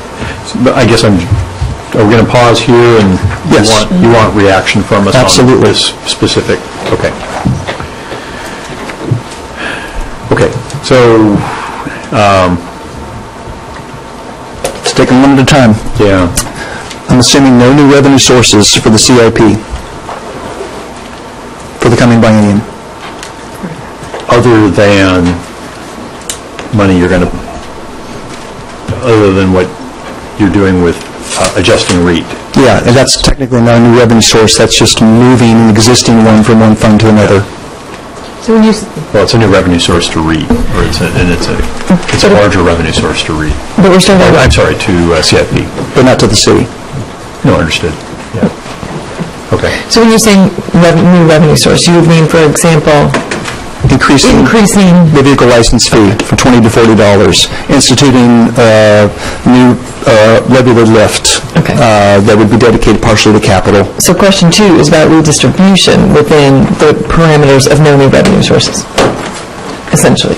So point 1 is no new revenue sources, and then number 2 becomes a question about whether or not we would redistribute within the existing revenue sources. Exactly. And specifically the surplus that resides in the REIT surplus that resides in the street fund and moving that to the capital improvement fund. Can I ask a clarifying question? Well, so I'm sort of still digesting here. Go ahead, Debbie, and then others, we're starting to put hands up too, I think, so I'll get to So when we start looking at the split, the 50-50 or 45-55, that's a policy change, in essence. Yes. What I see in point 2, though, is a $32,500 REIT surplus. Is that a one-time? Yes. So you're advocating it for a one-time, and then the third point being make it permanent into a policy change. Beginning in 2017. Gotcha. Okay, other questions here at this point? Dan? No questions. Okay. Okay. So Why wouldn't impact fees be new revenue to CIP?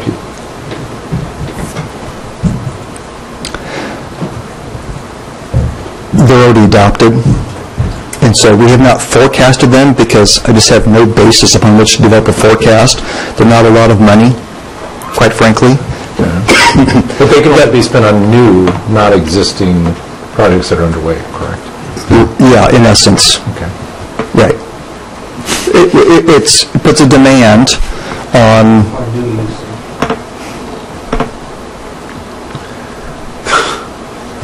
The bottom line is it's already approved and adopted revenue source.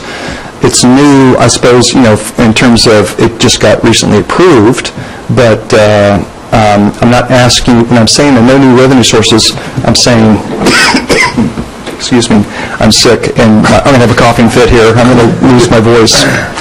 You're Hillary. Yeah.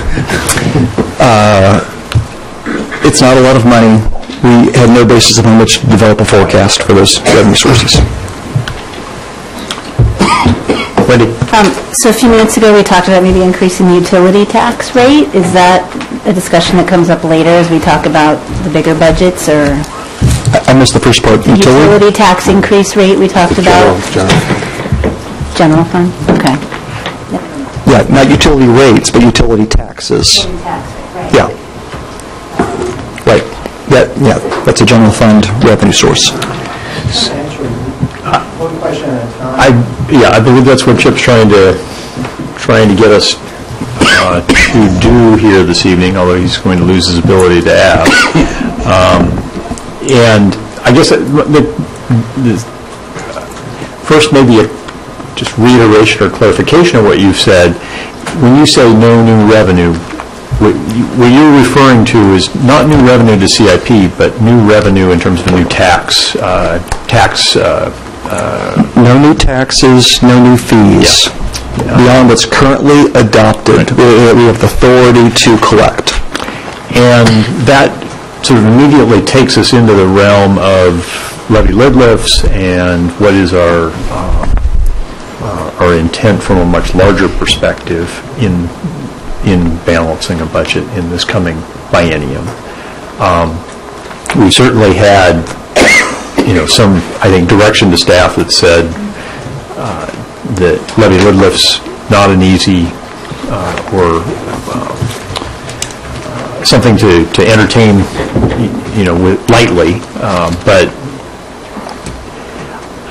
I guess I'm not sure the council is going to be in a position to give you very clear direction here on this when it's part of a bigger conversation. Although we'll try and get that, I guess, out of us this evening, so that you've got that. So I'm sort of stumbling around here. Dan, you want to say anything? No, but no. I mean, this to quote Wendy, this is one of those times when I feel like I don't have enough data to make a decision. Thank you. It is. I think these are extremely important questions, but it's like trying to determine one side of an equation when you don't know the other side at all, or trying when you've got two unknowns and trying to solve the equation. It's a very difficult thing to do.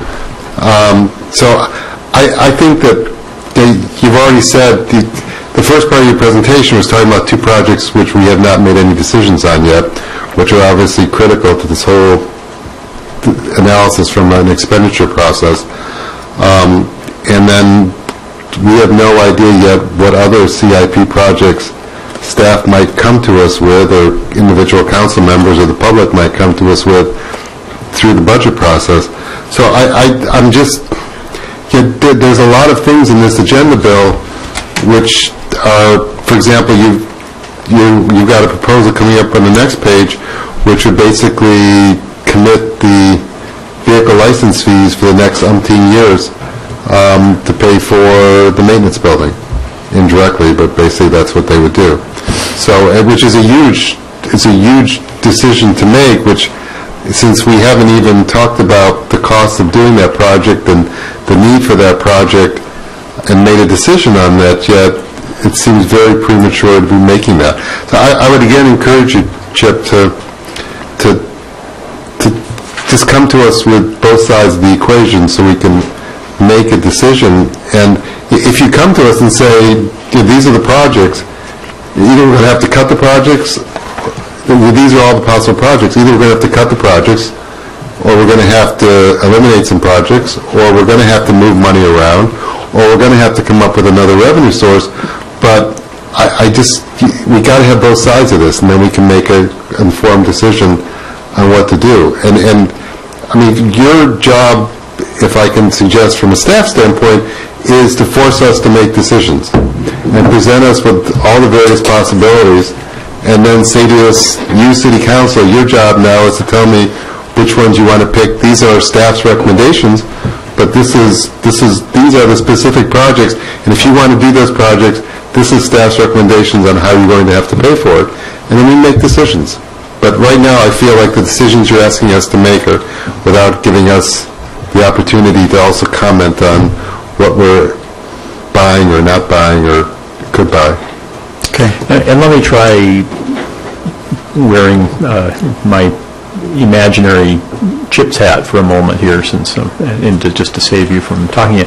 See, it feels to me like we're entering into a whole budget process where CHIP has to give us all the different pieces of this, and he has to start someplace. He can't start with the whole thing; it's too much. And so, where does he start? And necessarily, we're not going to have the other pieces when we start in a particular location. What I gather you're doing here is saying these aren't locked in, but give me some basic building blocks I can begin to build this thing off of, some assumptions I can build this off of, and then if you choose to change it later, you can, but I'll at least have built you something you can look at, and it'll be based on what you told me going in. Am I roughly correct on that? With only one minor correction, I'm actually making a recommendation of what to assume and then asking, for your reaction. And so I'm not, you know me, I don't give you a blank page, I'll give you something to react to. And so that's what I'm doing. This one is pretty easy. I mean, you guys maybe don't understand this. You've got some really big decisions that you need to wrestle with this budget process. I'm trying to help you, and this is just about making assumptions going forward. This isn't a permanent decision. I understand wanting more data. I get that. I don't have that luxury at this stage in the budget process. I'm still gathering data. I have to start putting stuff together based on a series of assumptions. I'm comfortable doing that. I've made my assumptions, and I'm just checking in with you to see if you are initially okay with those assumptions. I don't know how else to say it. Okay. So feedback on these assumptions that Chip is making and recommending that we give him a thumbs up on. Benson. Well, as to the first bullet on no new revenue, I'm okay with that because I'm not, I'm just going to assume no new revenue. I mean, we're not in position to even talk about that. So I think for at least providing Chip a guide, I'm in favor of just accepting that assumption. Okay. Anyone else want to, sorry, Wendy and then Debbie? Oh, that was a thumbs up. Okay, Debbie, you? Yeah, I mean, I'm going to agree with point number one, because I don't think we've done enough. I don't think, A, mentally we're there, nor B, have we done enough work to wrestle point one in any other direction. That's just my basic assumption. I am not comfortable going forward with point two or point three, and I have full respect and appreciation for you in a little bit of a chicken and an egg situation. You're trying to put a few stakes in the ground and see what happens from there. I think in order for me to be more comfortable with putting a couple of those initial semi-permanent stakes in the ground, recognizing that it's somewhere between sand and cement, would probably be to understand, on the basis of point two, what is that list of capital improvement projects that you are going forward or would like to go forward with in 2017 and 18, just to capture it within the 2-year period of time that we're going to have to wrestle, as you say. And then, because at the same time, that 6-year plan is going to give us line of sight to point three, which is really, are we looking at an equivalent redistribution requirement for years 3, 4, 5, and 6. You follow what I'm saying? Okay? So the extent to which that helps, I say I'm good with number one. Give me a list of the capital improvement projects that you guys are fairly comfortable with, or the direction that you would have had as a general recommendation, given what you know today, for 17 and 18 in the context of the 6-year. And then I think I can probably get through point two, maybe even have an initial position on point three. Now that might take too long. I don't know. Depends on what your work plan is. I'd have to go back and look at what you had in the very beginning of your slide deck where you had a couple of key milestones. But that would be my more comfortable process. Okay. I can make you happy though. To build a little bit off of Debbie's point too, I would feel more comfortable on point. I'm fine with point one. Points 2 and 3, I have a sense of unease at the moment, simply because I know that there's always a great deal of public interest in things like sidewalks and safe routes to school and things like that. For us to pull that money back from those things to pay for, ball fields. I'd like to, well, hopefully not carpet, but I'd like to have those choices more clearly before me rather than making it with sort of a black box on one side and the beginnings of projects on the other. I know that doesn't help you much either, but it's sort of echoing Debbie in a slightly different way. David, were you ready to? But her question was so good. Okay. Others? Here's what I'll do, is, number one's the easy one. I think 2 and 3 are easy because they're assumptions, but that's okay. What I will do is assume status quo in terms of the budget policies going forward, and then, as Dan mentioned before, and to Debbie's point, when we come back to the CIP preview, you'll see how things look given the current budget policy, and we'll talk a little bit about, on the margins, how you might adjust things to provide a little bit more funding for capital improvement fund, what might get sacrificed on the street fund side, et cetera, et cetera. I have to start assuming something. We might as well assume a status quo. Okay. Based on what I'm hearing. Can you take us back to the timeline that you had? It was super early on in the whole thing.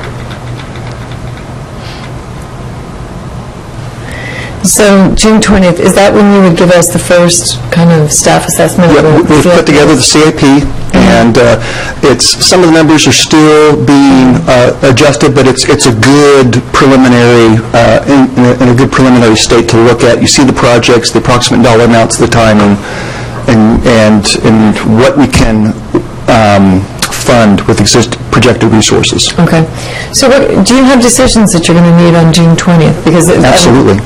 Because then what I would say is the extent to which you could give us a 0.5 version somewhere between tonight and June 20th, it might give some of us more. I see Francie shaking her head. Okay, not a good idea. not so subtle body language. Because, what's tough sometimes is to get that list and to really wrestle it down in one night. And I've probably seen it one. In fact, I'm sure I've seen some of those items on there.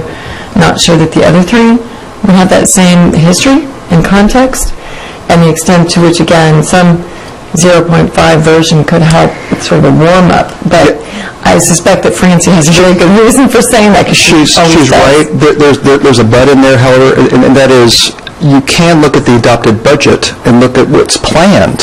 Okay, she puts together these great fund statements at the end of the CIP section of the budget document, one for the street fund, one for the capital improvement fund, the water fund, et cetera, and you see all the projects that are listed and what year they're planned for.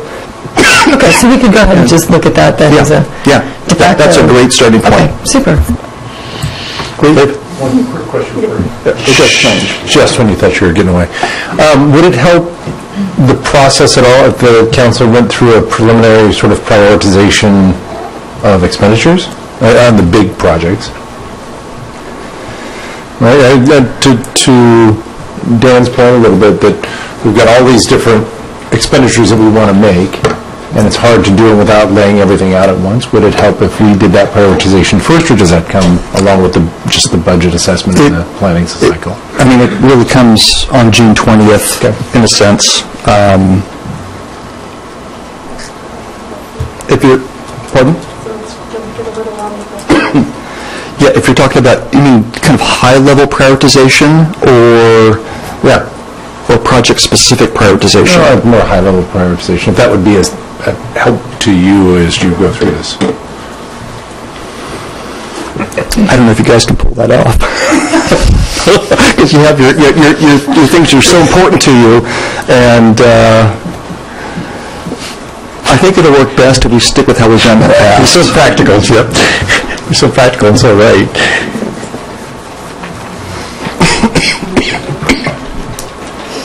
You just earned a special award in tomorrow's staff. Okay, so on bullet points 2 and 3, I'm assuming status quo. And the whole the idea of transferring the $132,000, that actually, I will tee that up for the council in June as part of the disposition of the year-end surplus. I think we hear that you think there's a need to shift. We're not quite ready to go there yet. Build it with status quo, but have flexibility to then say, here's what would happen if I shift in some fashion. If Francie then starts to look like I'm giving her a headache, but okay. moving on. Maintenance Center, I don't want to say, I mostly put this up here as a kind of a test balloon, trial balloon. This is a huge thing. I understand that. And so I'm just trying to keep it on your radar, all right? And if you just want to let it sit, I understand. It's okay. We talked to you about it at your January planning session. It houses almost 45 employees plus 17 seasonals. And from a preliminary assessment, the most cost-effective option is there's a grass roof, if you've never been there, above the warehouse. I think it's one of the first of its kind in Washington State. Yeah, it leaks. In any case, is to literally build a second story on top of that, okay? The very, very preliminary estimate, we believe this to be high, is 3.6, 3.9 million. Big bucks. When you do buildings like this, you typically do 20-year bonds on a public building. That's really common. And so the debt service is, call it $250,000, right in that ballpark, give or take. There's two funding options for that. You go to the voters for what's technically called an excess levy, just a bond levy, a capital levy, where they vote to use property taxes for 20 years to pay off the annual debt service. Or my innovative thinking on this is increase the vehicle license fee by $15. However, you can't use it for the building, right? You can use it to fund more street-related projects, thereby freeing up REIT to go, it's the old ship doing the supplanting thing, moving money from one pocket to the other kind of thing. You can do it. It's an option. And then you dedicate that REIT to paying annual debt service. The other option is doing what we did with the fire station, which is do a 50% levy, and it's something that's paid off over 9 years. 9 years, yeah. I actually had put that, I think, in your planning session as an option. The annual debt service is pretty high. It's the same, it's what is it? It'd be pretty similar to the fire station. I mean, actually it would be less than the fire station. Yeah, and it would be less. Okay, the recommendation is just standing back and looking priorities. Staff's professional recommendation is the maintenance center we think is a higher priority than the thrift shop, which we'll talk about here shortly, but a lower priority than addressing the projected deficits in the general fund and YFS fund. And so just kind of a general prioritization, kind of where that falls.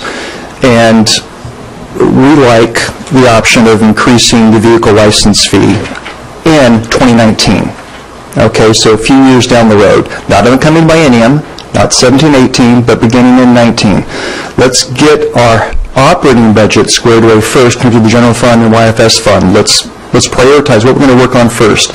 Maintenance center is, sort of next in line after dealing with the general fund and YFS fund, in staff's opinion. That's all we're saying. And so, since we do a 6-year plan on the CIP, we can put out there as an idea. It's not, again, not carved in stone. The idea of a funding source, and you can just simply put to be determined for the maintenance center beginning in 19. But if you're not comfortable with that, we'll just note it as an unfunded need, which is what I'm guessing the council will go for. And I would mention, certainly, I'll hand it to you in just a second. For years, Dan can speak to this a lot better than I can. For years, the fire station was in that status. It was many years. No need here. Yeah, it was no need that we knew we were going to have to address at some point.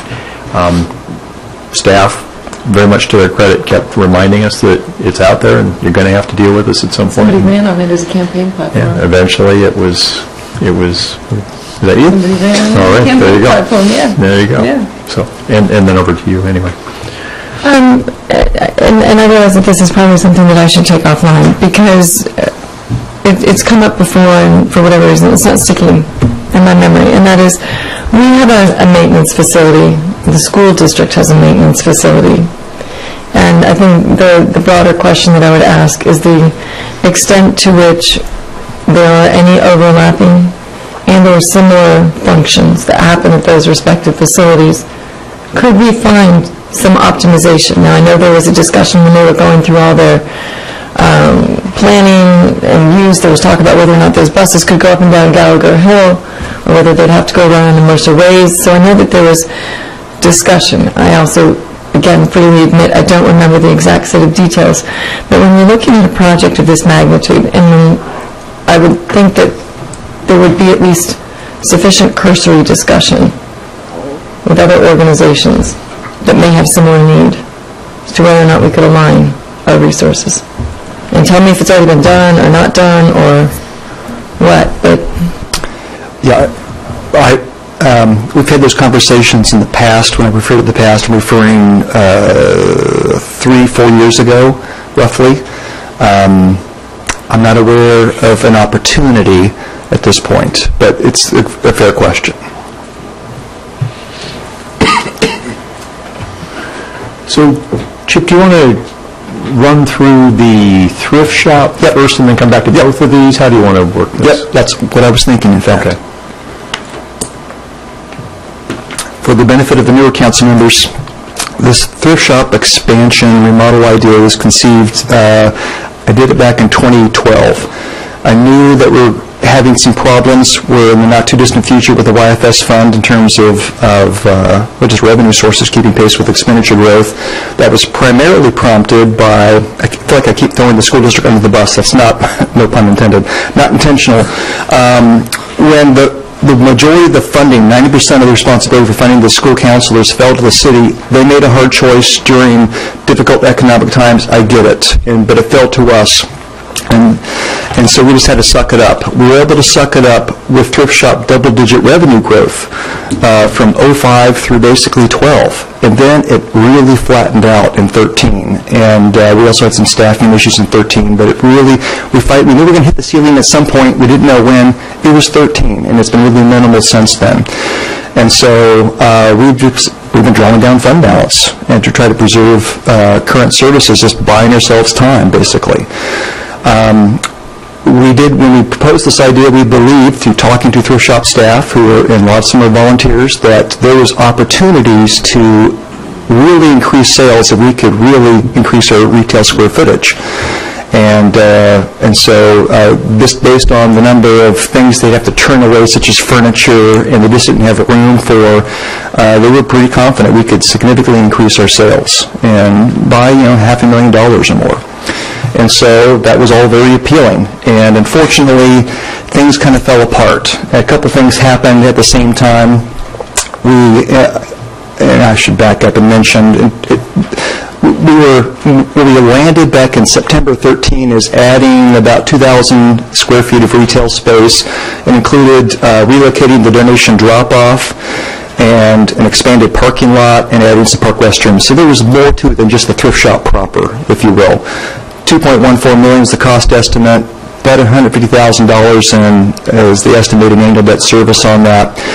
The project got shelved because of the thrift shop revenue growth, leveled off, as I mentioned before, and the general fund support. I was banking on, at the time, thrift shop growth continuing to be, around 10, 11%. It wasn't. We reduced our general fund support of the thrift shop from, it was $465, we got down to $320, and we took it down to $200, and that just made matters worse because thrift shop revenue growth leveled off.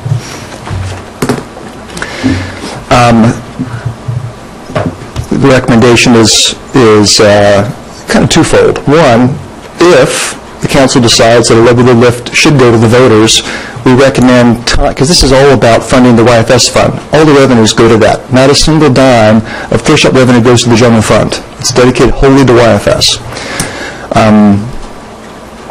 If this gets added to the levy lift, the YFS funding need, okay, then the need for expanding the thrift shop goes away, because that was the reason for doing it, was to address the revenue problems in the YFS fund. And so those two are linked together. And that aside, it's a lower priority in the opinion of staff than the maintenance center building need, that renovation and expansion. So with that background, questions on maintenance center, thrift shop? Go ahead, Debbie. I feel like I'm the talkative one tonight. I think one of the points that I'd like a little more clarification on is the point being that if we were to fund the counselors through a levy mid-lift, we would not need to look at the expansion of the thrift shop. But when we were talking about expanding the thrift shop, the intent was that it would not only pay for itself, meaning the expansion thereof, but also increase total funding coming into YFS. Completely square away the YFS fund. That was the goal. Correct. So in some senses, I wouldn't want to completely exclude it off the list if what we're saying is that by an upfront expenditure, we could ultimately improve, the annual revenue, operating income, or generating income that's coming from the thrift store. So maybe it falls into a different bucket or a different category, but I wouldn't say that the reason for it is gone. Yeah, let me clarify. I'm thinking the 6-year period. I don't envision it being a project in the coming 6-year period. I see it still as a good idea whose time is pushed out beyond this coming 6-year period. I still love the idea. I might even question the 6-year bit, but I think for the foreseeable future, it would be something I would then be more comfortable with. Okay.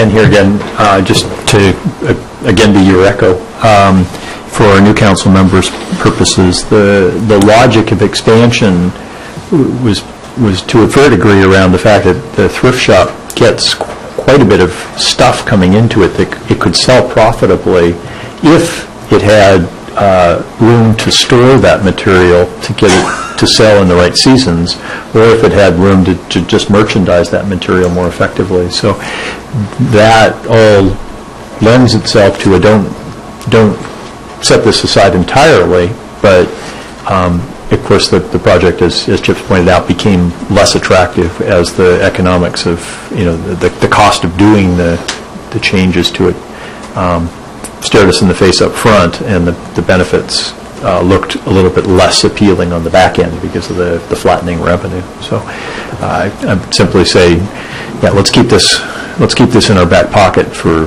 those reasons, but I'm comfortable with the idea that it's not on the front burner as something that we need to get done. Others? Dan? Yeah, on the thrift shop, I'm more of the opinion that we don't have the bandwidth in the city to even start taking on that project right now. That's true. And I respect staff's recommendation that the maintenance department, the maintenance center is a higher priority in terms of citizen services, because so much of that is centered around the maintenance facility. I'm not sure where I feel about paying for the maintenance center, and I'm not of a mind to say we'll just put it on the list, call it an unfunded obligation, and then wait for some future council to figure it out. At some point, we need to have a discussion with the voters as to what it costs to run a city government. And the school district every few years is running capital levies to fund ongoing maintenance, and does it without reservation. We have an infrastructure which needs to be maintained, and it may be that we need to have a conversation with the voters to say, every X number of years we need to run a capital levy to just do basic maintenance, like the school district. I'm not embarrassed to have that discussion, but I am more embarrassed by the idea that we just continue to put projects on hold. We have a community center, which we know has ongoing maintenance obligations. We have this building, which we've been told time and again is in desperate need of work. We've got a maintenance center we now know has problems. I'm sure if we start looking at the YFS Parks Department building in Luther Burbank, there are issues down there. So what I would encourage this council to do, and maybe to take it up at the June planning session, very much like we did with the fire station, is to have you come back to us and say, if you want to run a levy, this is what it costs. And this is what and I'm talking about a 50% levy, not a 60% levy.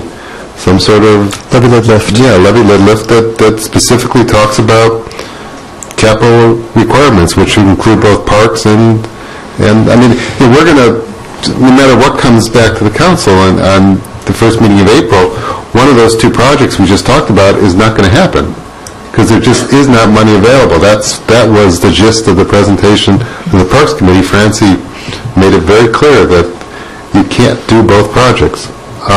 So there's some very hard decisions to be made, but so there is a combination of projects which we may want to consider going to the voters with a $3 million capital levy or a $5 million capital levy or something to pay for this stuff. So I think it's a very important discussion. I would be honest with you, I'd be very much opposed to taking the vehicle license fees and playing a shell game. I shouldn't use that word. Playing a game where we move money from one pot to the other. Yeah. Because I think that to tie future councils and commit that kind of money for the next 15 years is irresponsible. So I would be very reticent to do that. And again, irresponsible is also the wrong word. I think it's inappropriate for us to tie down that kind of revenue, which is specifically not intended for this purpose. Well, I think you make a really good point, and I'm kind of kicking myself for not offering it up, and that is this idea of taking these various needs we're talking about, thrift shop, maintenance center, maybe even Groveland Beach, right, and maybe there's a few others, and you package them together into a levy. The council will decide. For the new council members' benefit, you can do what's called a levy bid lift, and when you use it to pay annual debt service, you're limited to 9 years. That's what we did on the fire station. So you get a really tiny interest rate, but kind of a high annual debt service because you're paying it off quicker. When you do 20-year bonds, that's called excess levy, requires a supermajority vote, 60% majority. Okay, levy bid lift requires simple majority, 50% plus 1. That's the benefit. And so I'm intrigued by that idea, and because you're right, the school districts, they separate their operating and maintenance levy from their capital levies, and they come to the voters every so often. I like that, especially maybe looking at that at a mini planning session in particular, if the rest of the council finds that interesting. Council want to respond to that idea or any other aspect of this? Benson and then Jeff. I appreciate Dan's comments. I think they're well made, well thought through, and I guess the thing that I was struggling with when looking at this agenda bill was, as far as some of the options for funding, it was not clear to me what the true cost was, other than obviously the TBD. That was, straightforward, but, when you're looking at other options for funding, it wasn't clear to me what would be costing the residents of Mercer Island more money. And so that was kind of I think, for policy-making purposes only, I think we do need to know what the cost is to the public. And that's the thing I was struggling with, having kind of a difficult time coming to terms as far as the maintenance building and also the thrift shop. See, I was trying to keep that simple by avoiding the vote and make it sort of, I was going to say less costly. Maybe that's not a fair description, but the cost on the TBD fee is simply $15 or $20 more per vehicle. No, I understand that, but again, it's on the idea of having a bond issue, for instance. I just wanted to have a way to compare the cost to the public. Jeff? Yeah, I just want to say that I think what I heard at our planning session in January, what I think I heard at your mini planning session, which I attended as a visitor back then, is that this is the path that we're on. My sense is that 2008 we really cut this government back because we had to, and we had very difficult conditions. But clearly, I think this is a community that deserves more, deserves better, and that having that discussion is going to be quite appropriate to do, that we put our needs on the table and fund the things that we have to fund, and then go to the public and afford them the opportunity to decide, do they want, Walmart or Target for the kind of city that we live in, and I think it's higher than Walmart. And so I look forward to them going into that discussion. I don't think we're Nordstrom. I think people think we are, but I do think we should try to help define what kind of city we live in. And again, look at all the ways to fund it and have nothing off the table in terms of our desires and in terms of ways to fund it. And of course, I am in favor of progressive means of funding where possible, but let's take a look at everything we can do.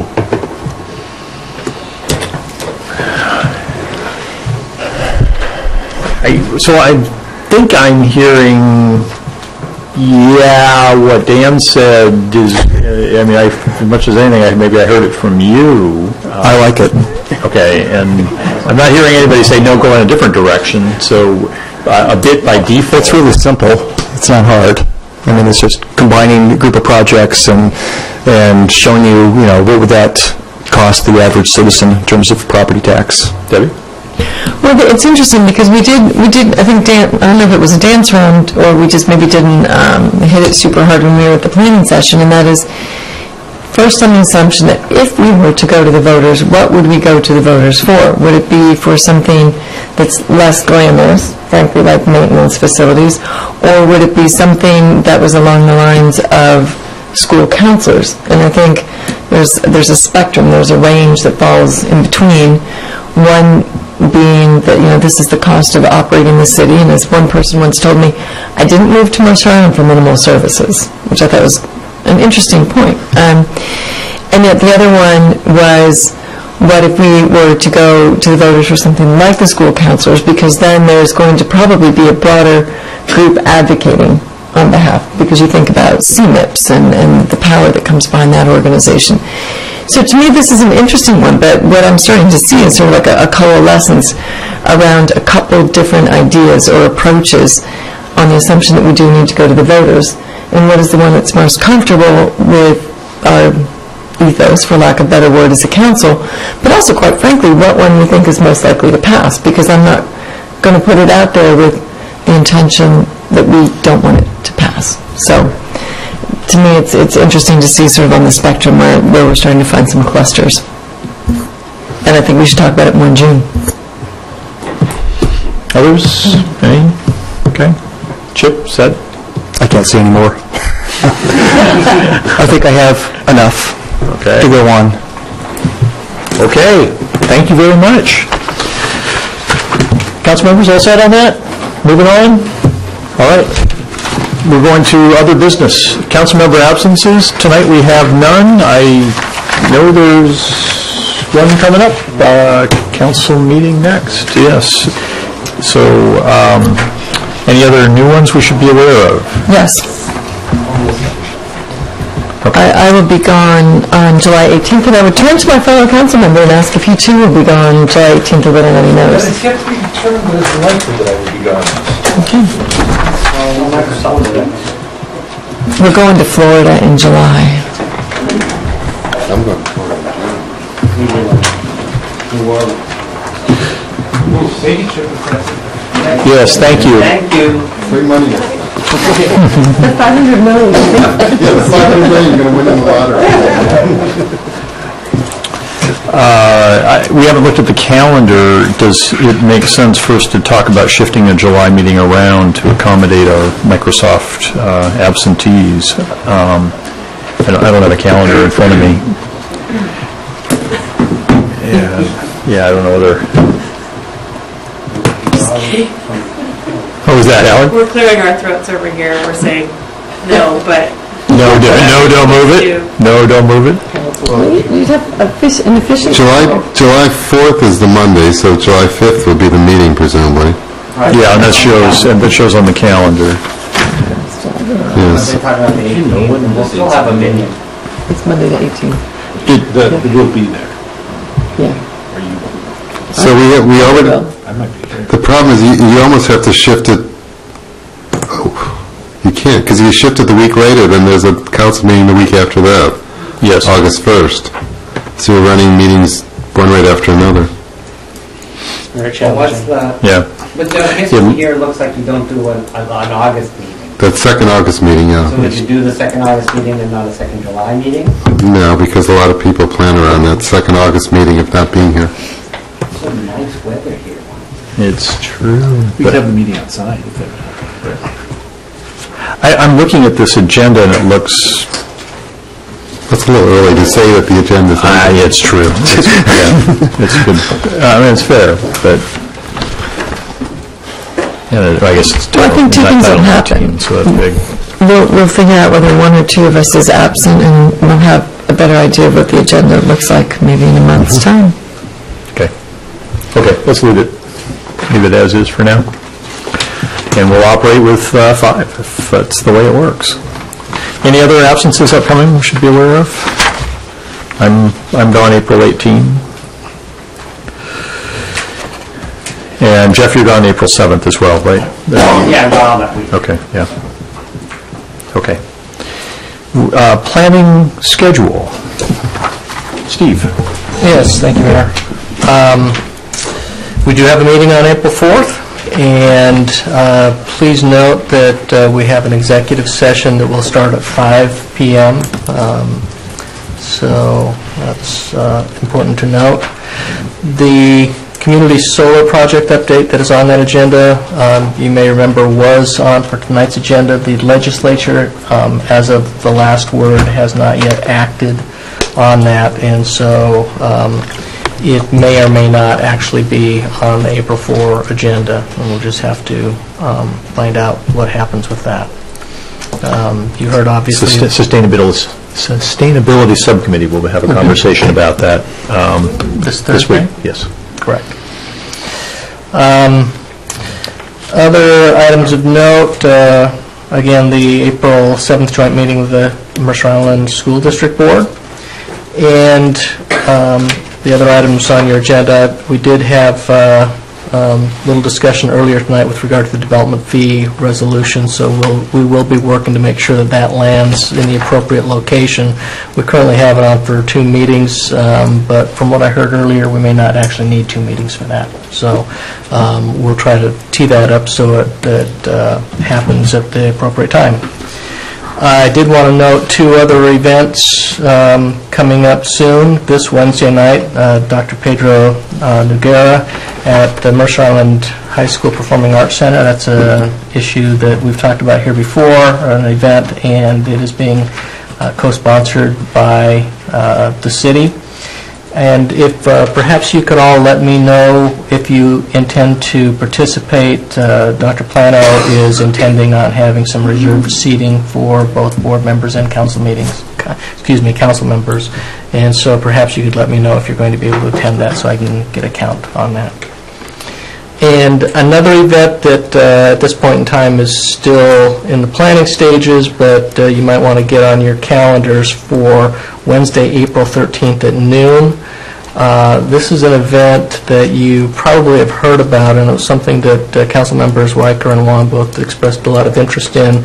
And so Cindy has been working with the group to have an event here in the lobby of City Hall. It's called the Reject the Rags of Racism and Live into the Richness of Diversity, and it is a diversity and anti-racism event that you'll get more details on within the next coming days and weeks.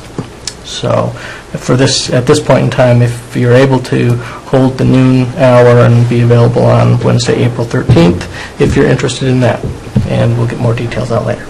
Okay. And I will be not available for that, so others will carry the torch here for me, I hope. Okay. Anything else? That's all. That's it. Okay. Board appointments, none tonight. Can I have a couple comments on that? Oh, yeah, please. The first one that I would call out is if we look at the agenda on April 4th, under regular business, we have the code amendments regarding fireworks sales permit.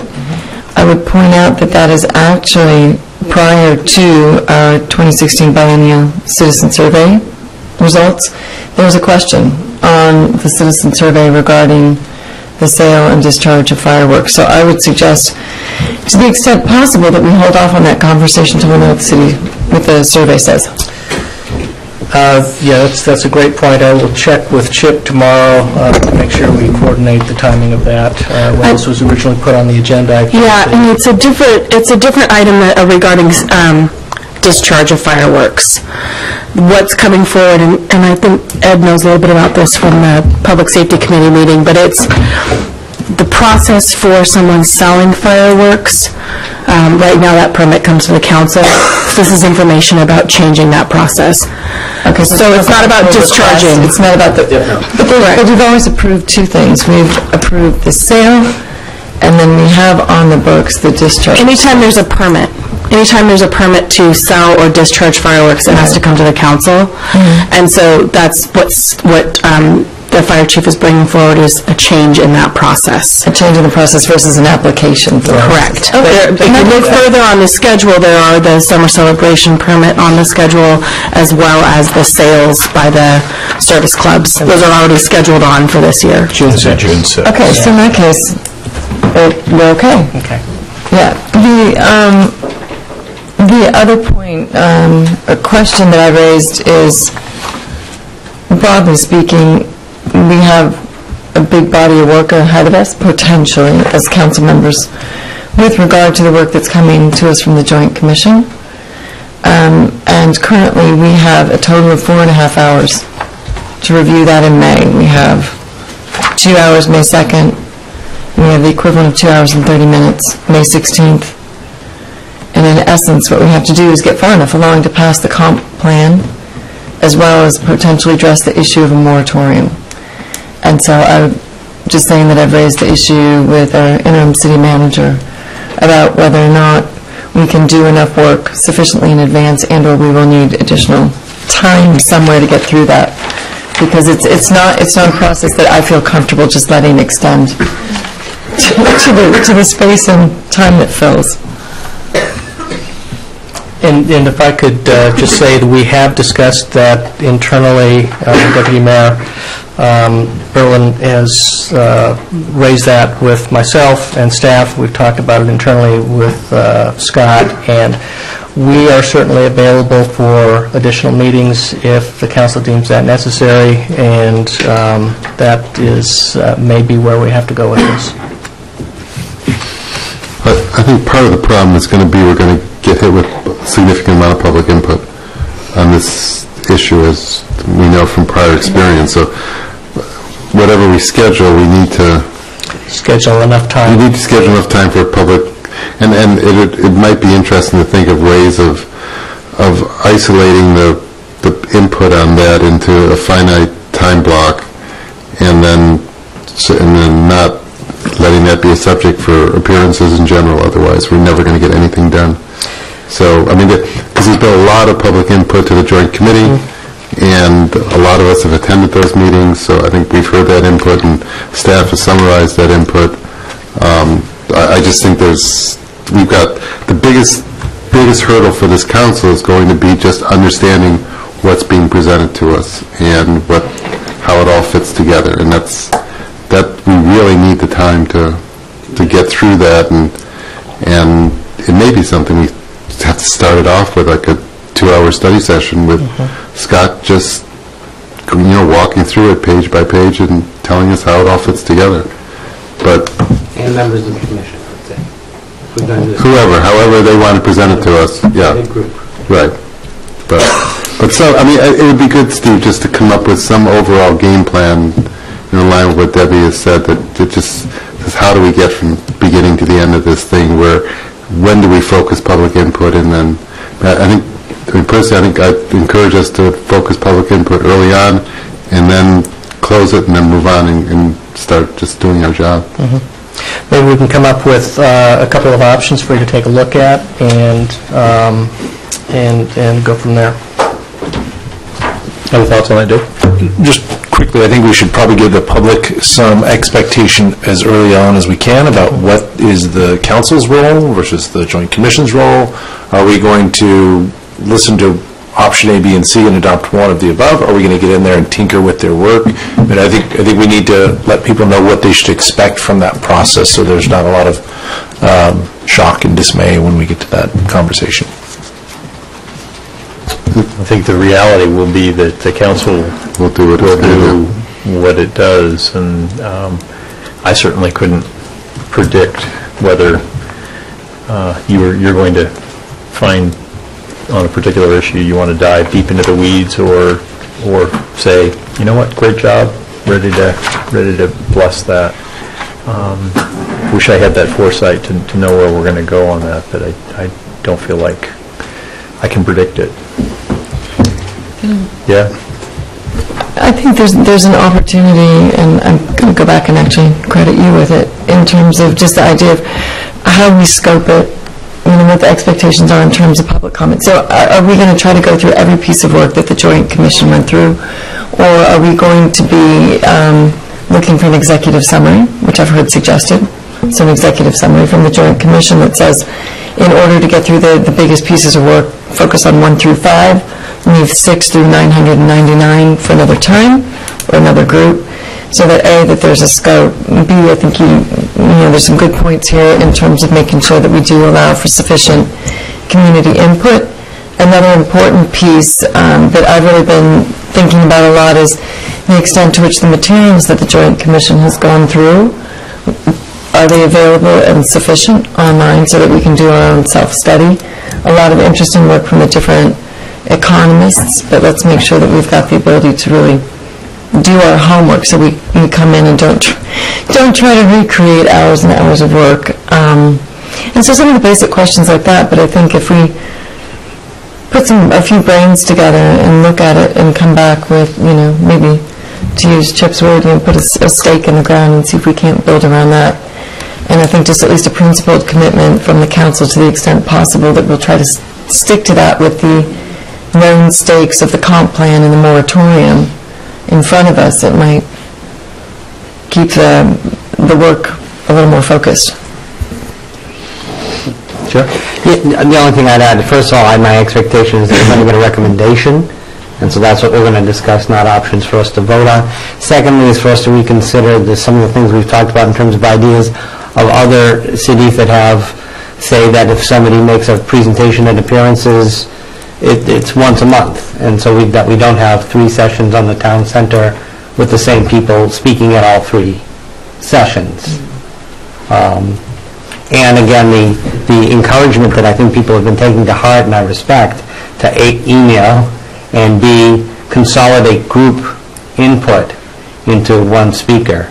And I'll note that I read in some notes that if there's somebody representing a group, they get 5 minutes to speak instead of 3, but it's in the rules. We don't use them. I'm just... We could. No, Yeah, we could use it. But to consolidate, if we get 10 people to consolidate to one speaker, that would be a net benefit. But you raise an interesting point, whether you want to use, given the fact that there have been so many opportunities for public input in terms of having mic time, to just say all comments on this one have to be in writing, either by email or typed or whatever. Just provide it to us in writing, and then we can read it without getting wiped out by this thing. But in point to David's point, yeah, it's an interesting challenge, Steve, in that, because I don't think we have any idea of what form this thing is going to come to us. I assume it's going to come to us as an actual ordinance, which will have code language in it. Yes. And so the real challenge for staff will be to then have it presented to us in a way which says, this is the current code, these are the changes, and this is the alternative, or this is what it means, or something, so then we can focus the discussion. And then maybe once we have an outline like that, then we can, an individual council member can say, I'm interested in points 1, 4, 6, and 9, and we can go through it, and all the points that at least one council member is interested in, then we can identify those, and then we tell the public those are the ones that we're going to be talking about, and I mean something like that. But it's just the critical thing is just packaging this in a way that we can work with it, and that's your job. Right up until June 30th. That's why we had the moratorium end before you leave. All right, anything else on that? Thanks, that was good conversation. Dave, thanks for getting us started on that. Council member report, board appointments, we have none. I was going to go to Ally and ask any thoughts, updates on the process of soliciting citizen volunteer applications for... Well, we'll start it this week, put everything out, get all the emails out to people who can be reappointed. We'll start advertising MI-Weekly on the website, and we'll send email to all of you so you can forward the application on to anyone that you think would be great on boards and commissions. And then May 31st is the term. That's when the term is over. We'll probably make the appointments either at the second May meeting or the first June meeting. So if you know anybody that's talented in many different areas, please encourage them to apply. All right, thank you for that. Quick question, Melanie, about that. Yes. So, the Renton Airport Advisory Committee, I had a citizen approach me to see if he would be eligible to be on that or if it's only for electeds. I have no idea. Can we find out to fulfill this man's dream? Maybe Councilmember Weicker is on that committee, so. Yeah, I think, given that Wendy has volunteered for that. Oh, did you volunteer? Yeah, I didn't know that. I thought it was an empty spot. No. He would be not nearly as good as you, so. But I think to the extent that those are public meetings, that citizen would presumably be, they can attend. They can attend. Yeah. They could also, bend Wendy's ear regularly such that that their concerns were. Forward you all these emails. Yeah. All right, council member reports. Benson, would you begin? I have just a couple of things. One of them I sent to the council members, something from the Public Issues Committee. I'm not going to, I need to get home for a variety of reasons.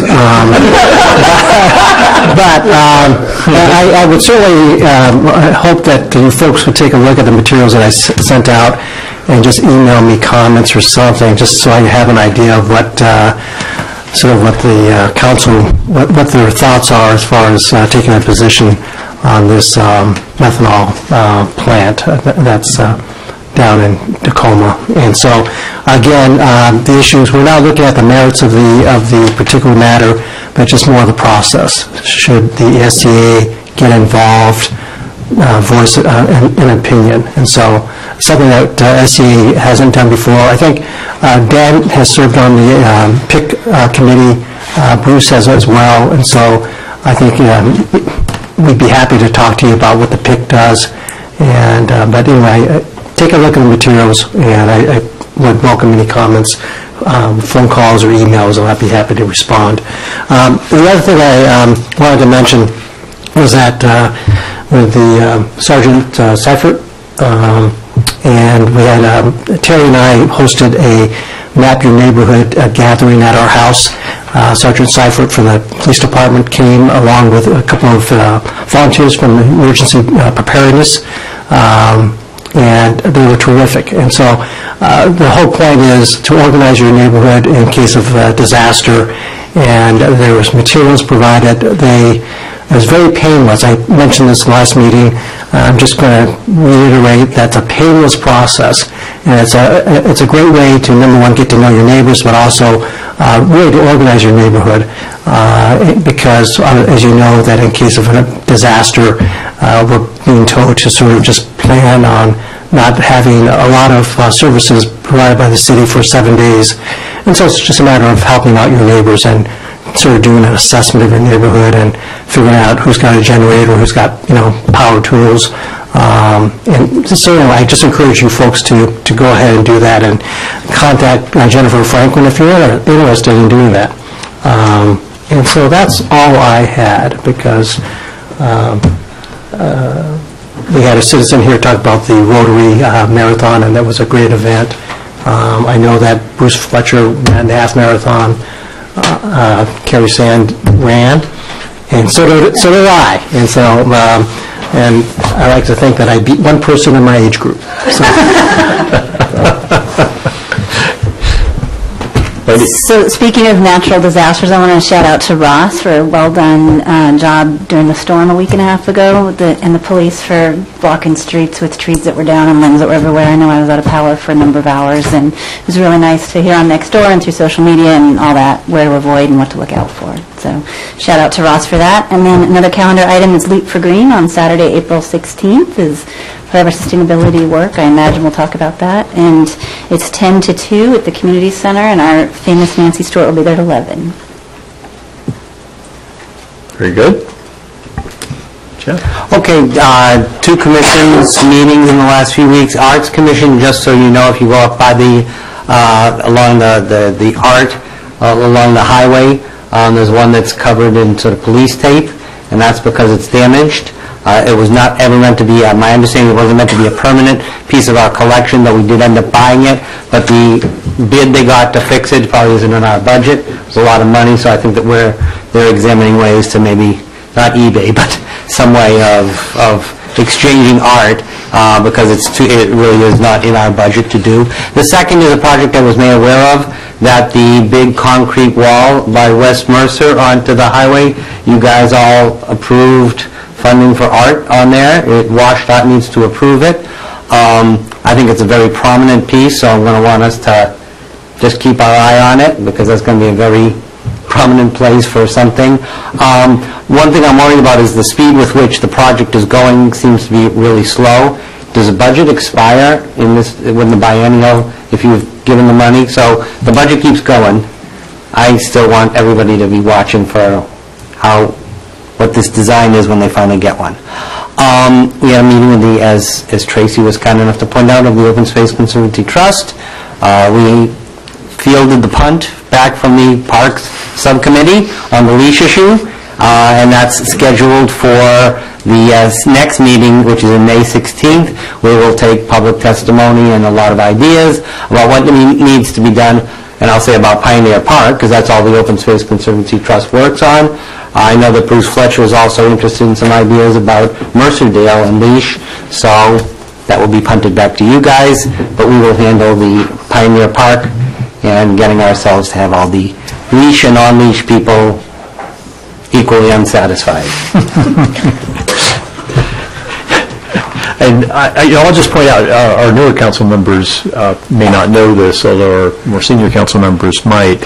Whereas council members act as typically liaisons to committees like Arts Council and things like that, in a somewhat different setup, the council member acts as an actual sitting member of the Open Space Conservancy Trust Board. So Jeff is not just there to observe; he is in the thick of it. Yes, indeed. Debbie? Nothing. Dan? Dave? Yeah, I won't. So at the last utility board meeting, we had a presentation from Ross on sustainability, which was interesting. We went through several things, and it made me think that it would not be a terrible idea to have Ross give us a presentation on to the council on what he's doing. A few things got my attention in terms of things that I just didn't know about. That, for example, we're in some cases 4 years behind in data collection on some of the sustainability issues. So it's tough to, fleet, for example, is a good one. So it's tough to understand what the impact of them is, and I think it's great to say, hey, we've replaced everything with LED lights, or we're moving to electric vehicles, but we can't trend what that means to us in terms of the return of that effort beyond the good measure. So several things like that that got my attention and made me think that we should have Ross come and talk to us, and you can all hear that. Ross will be talking to the Sustainability Subcommittee this week, and let's, as members of that committee, talk about what comes next in light of Dave's comments. So, yeah. Anything else? The sewer project is proposing to follow the route of the I-90 trail.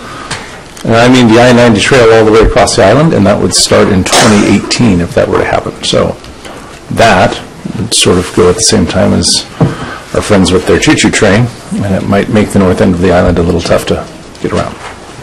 Okay? That's it.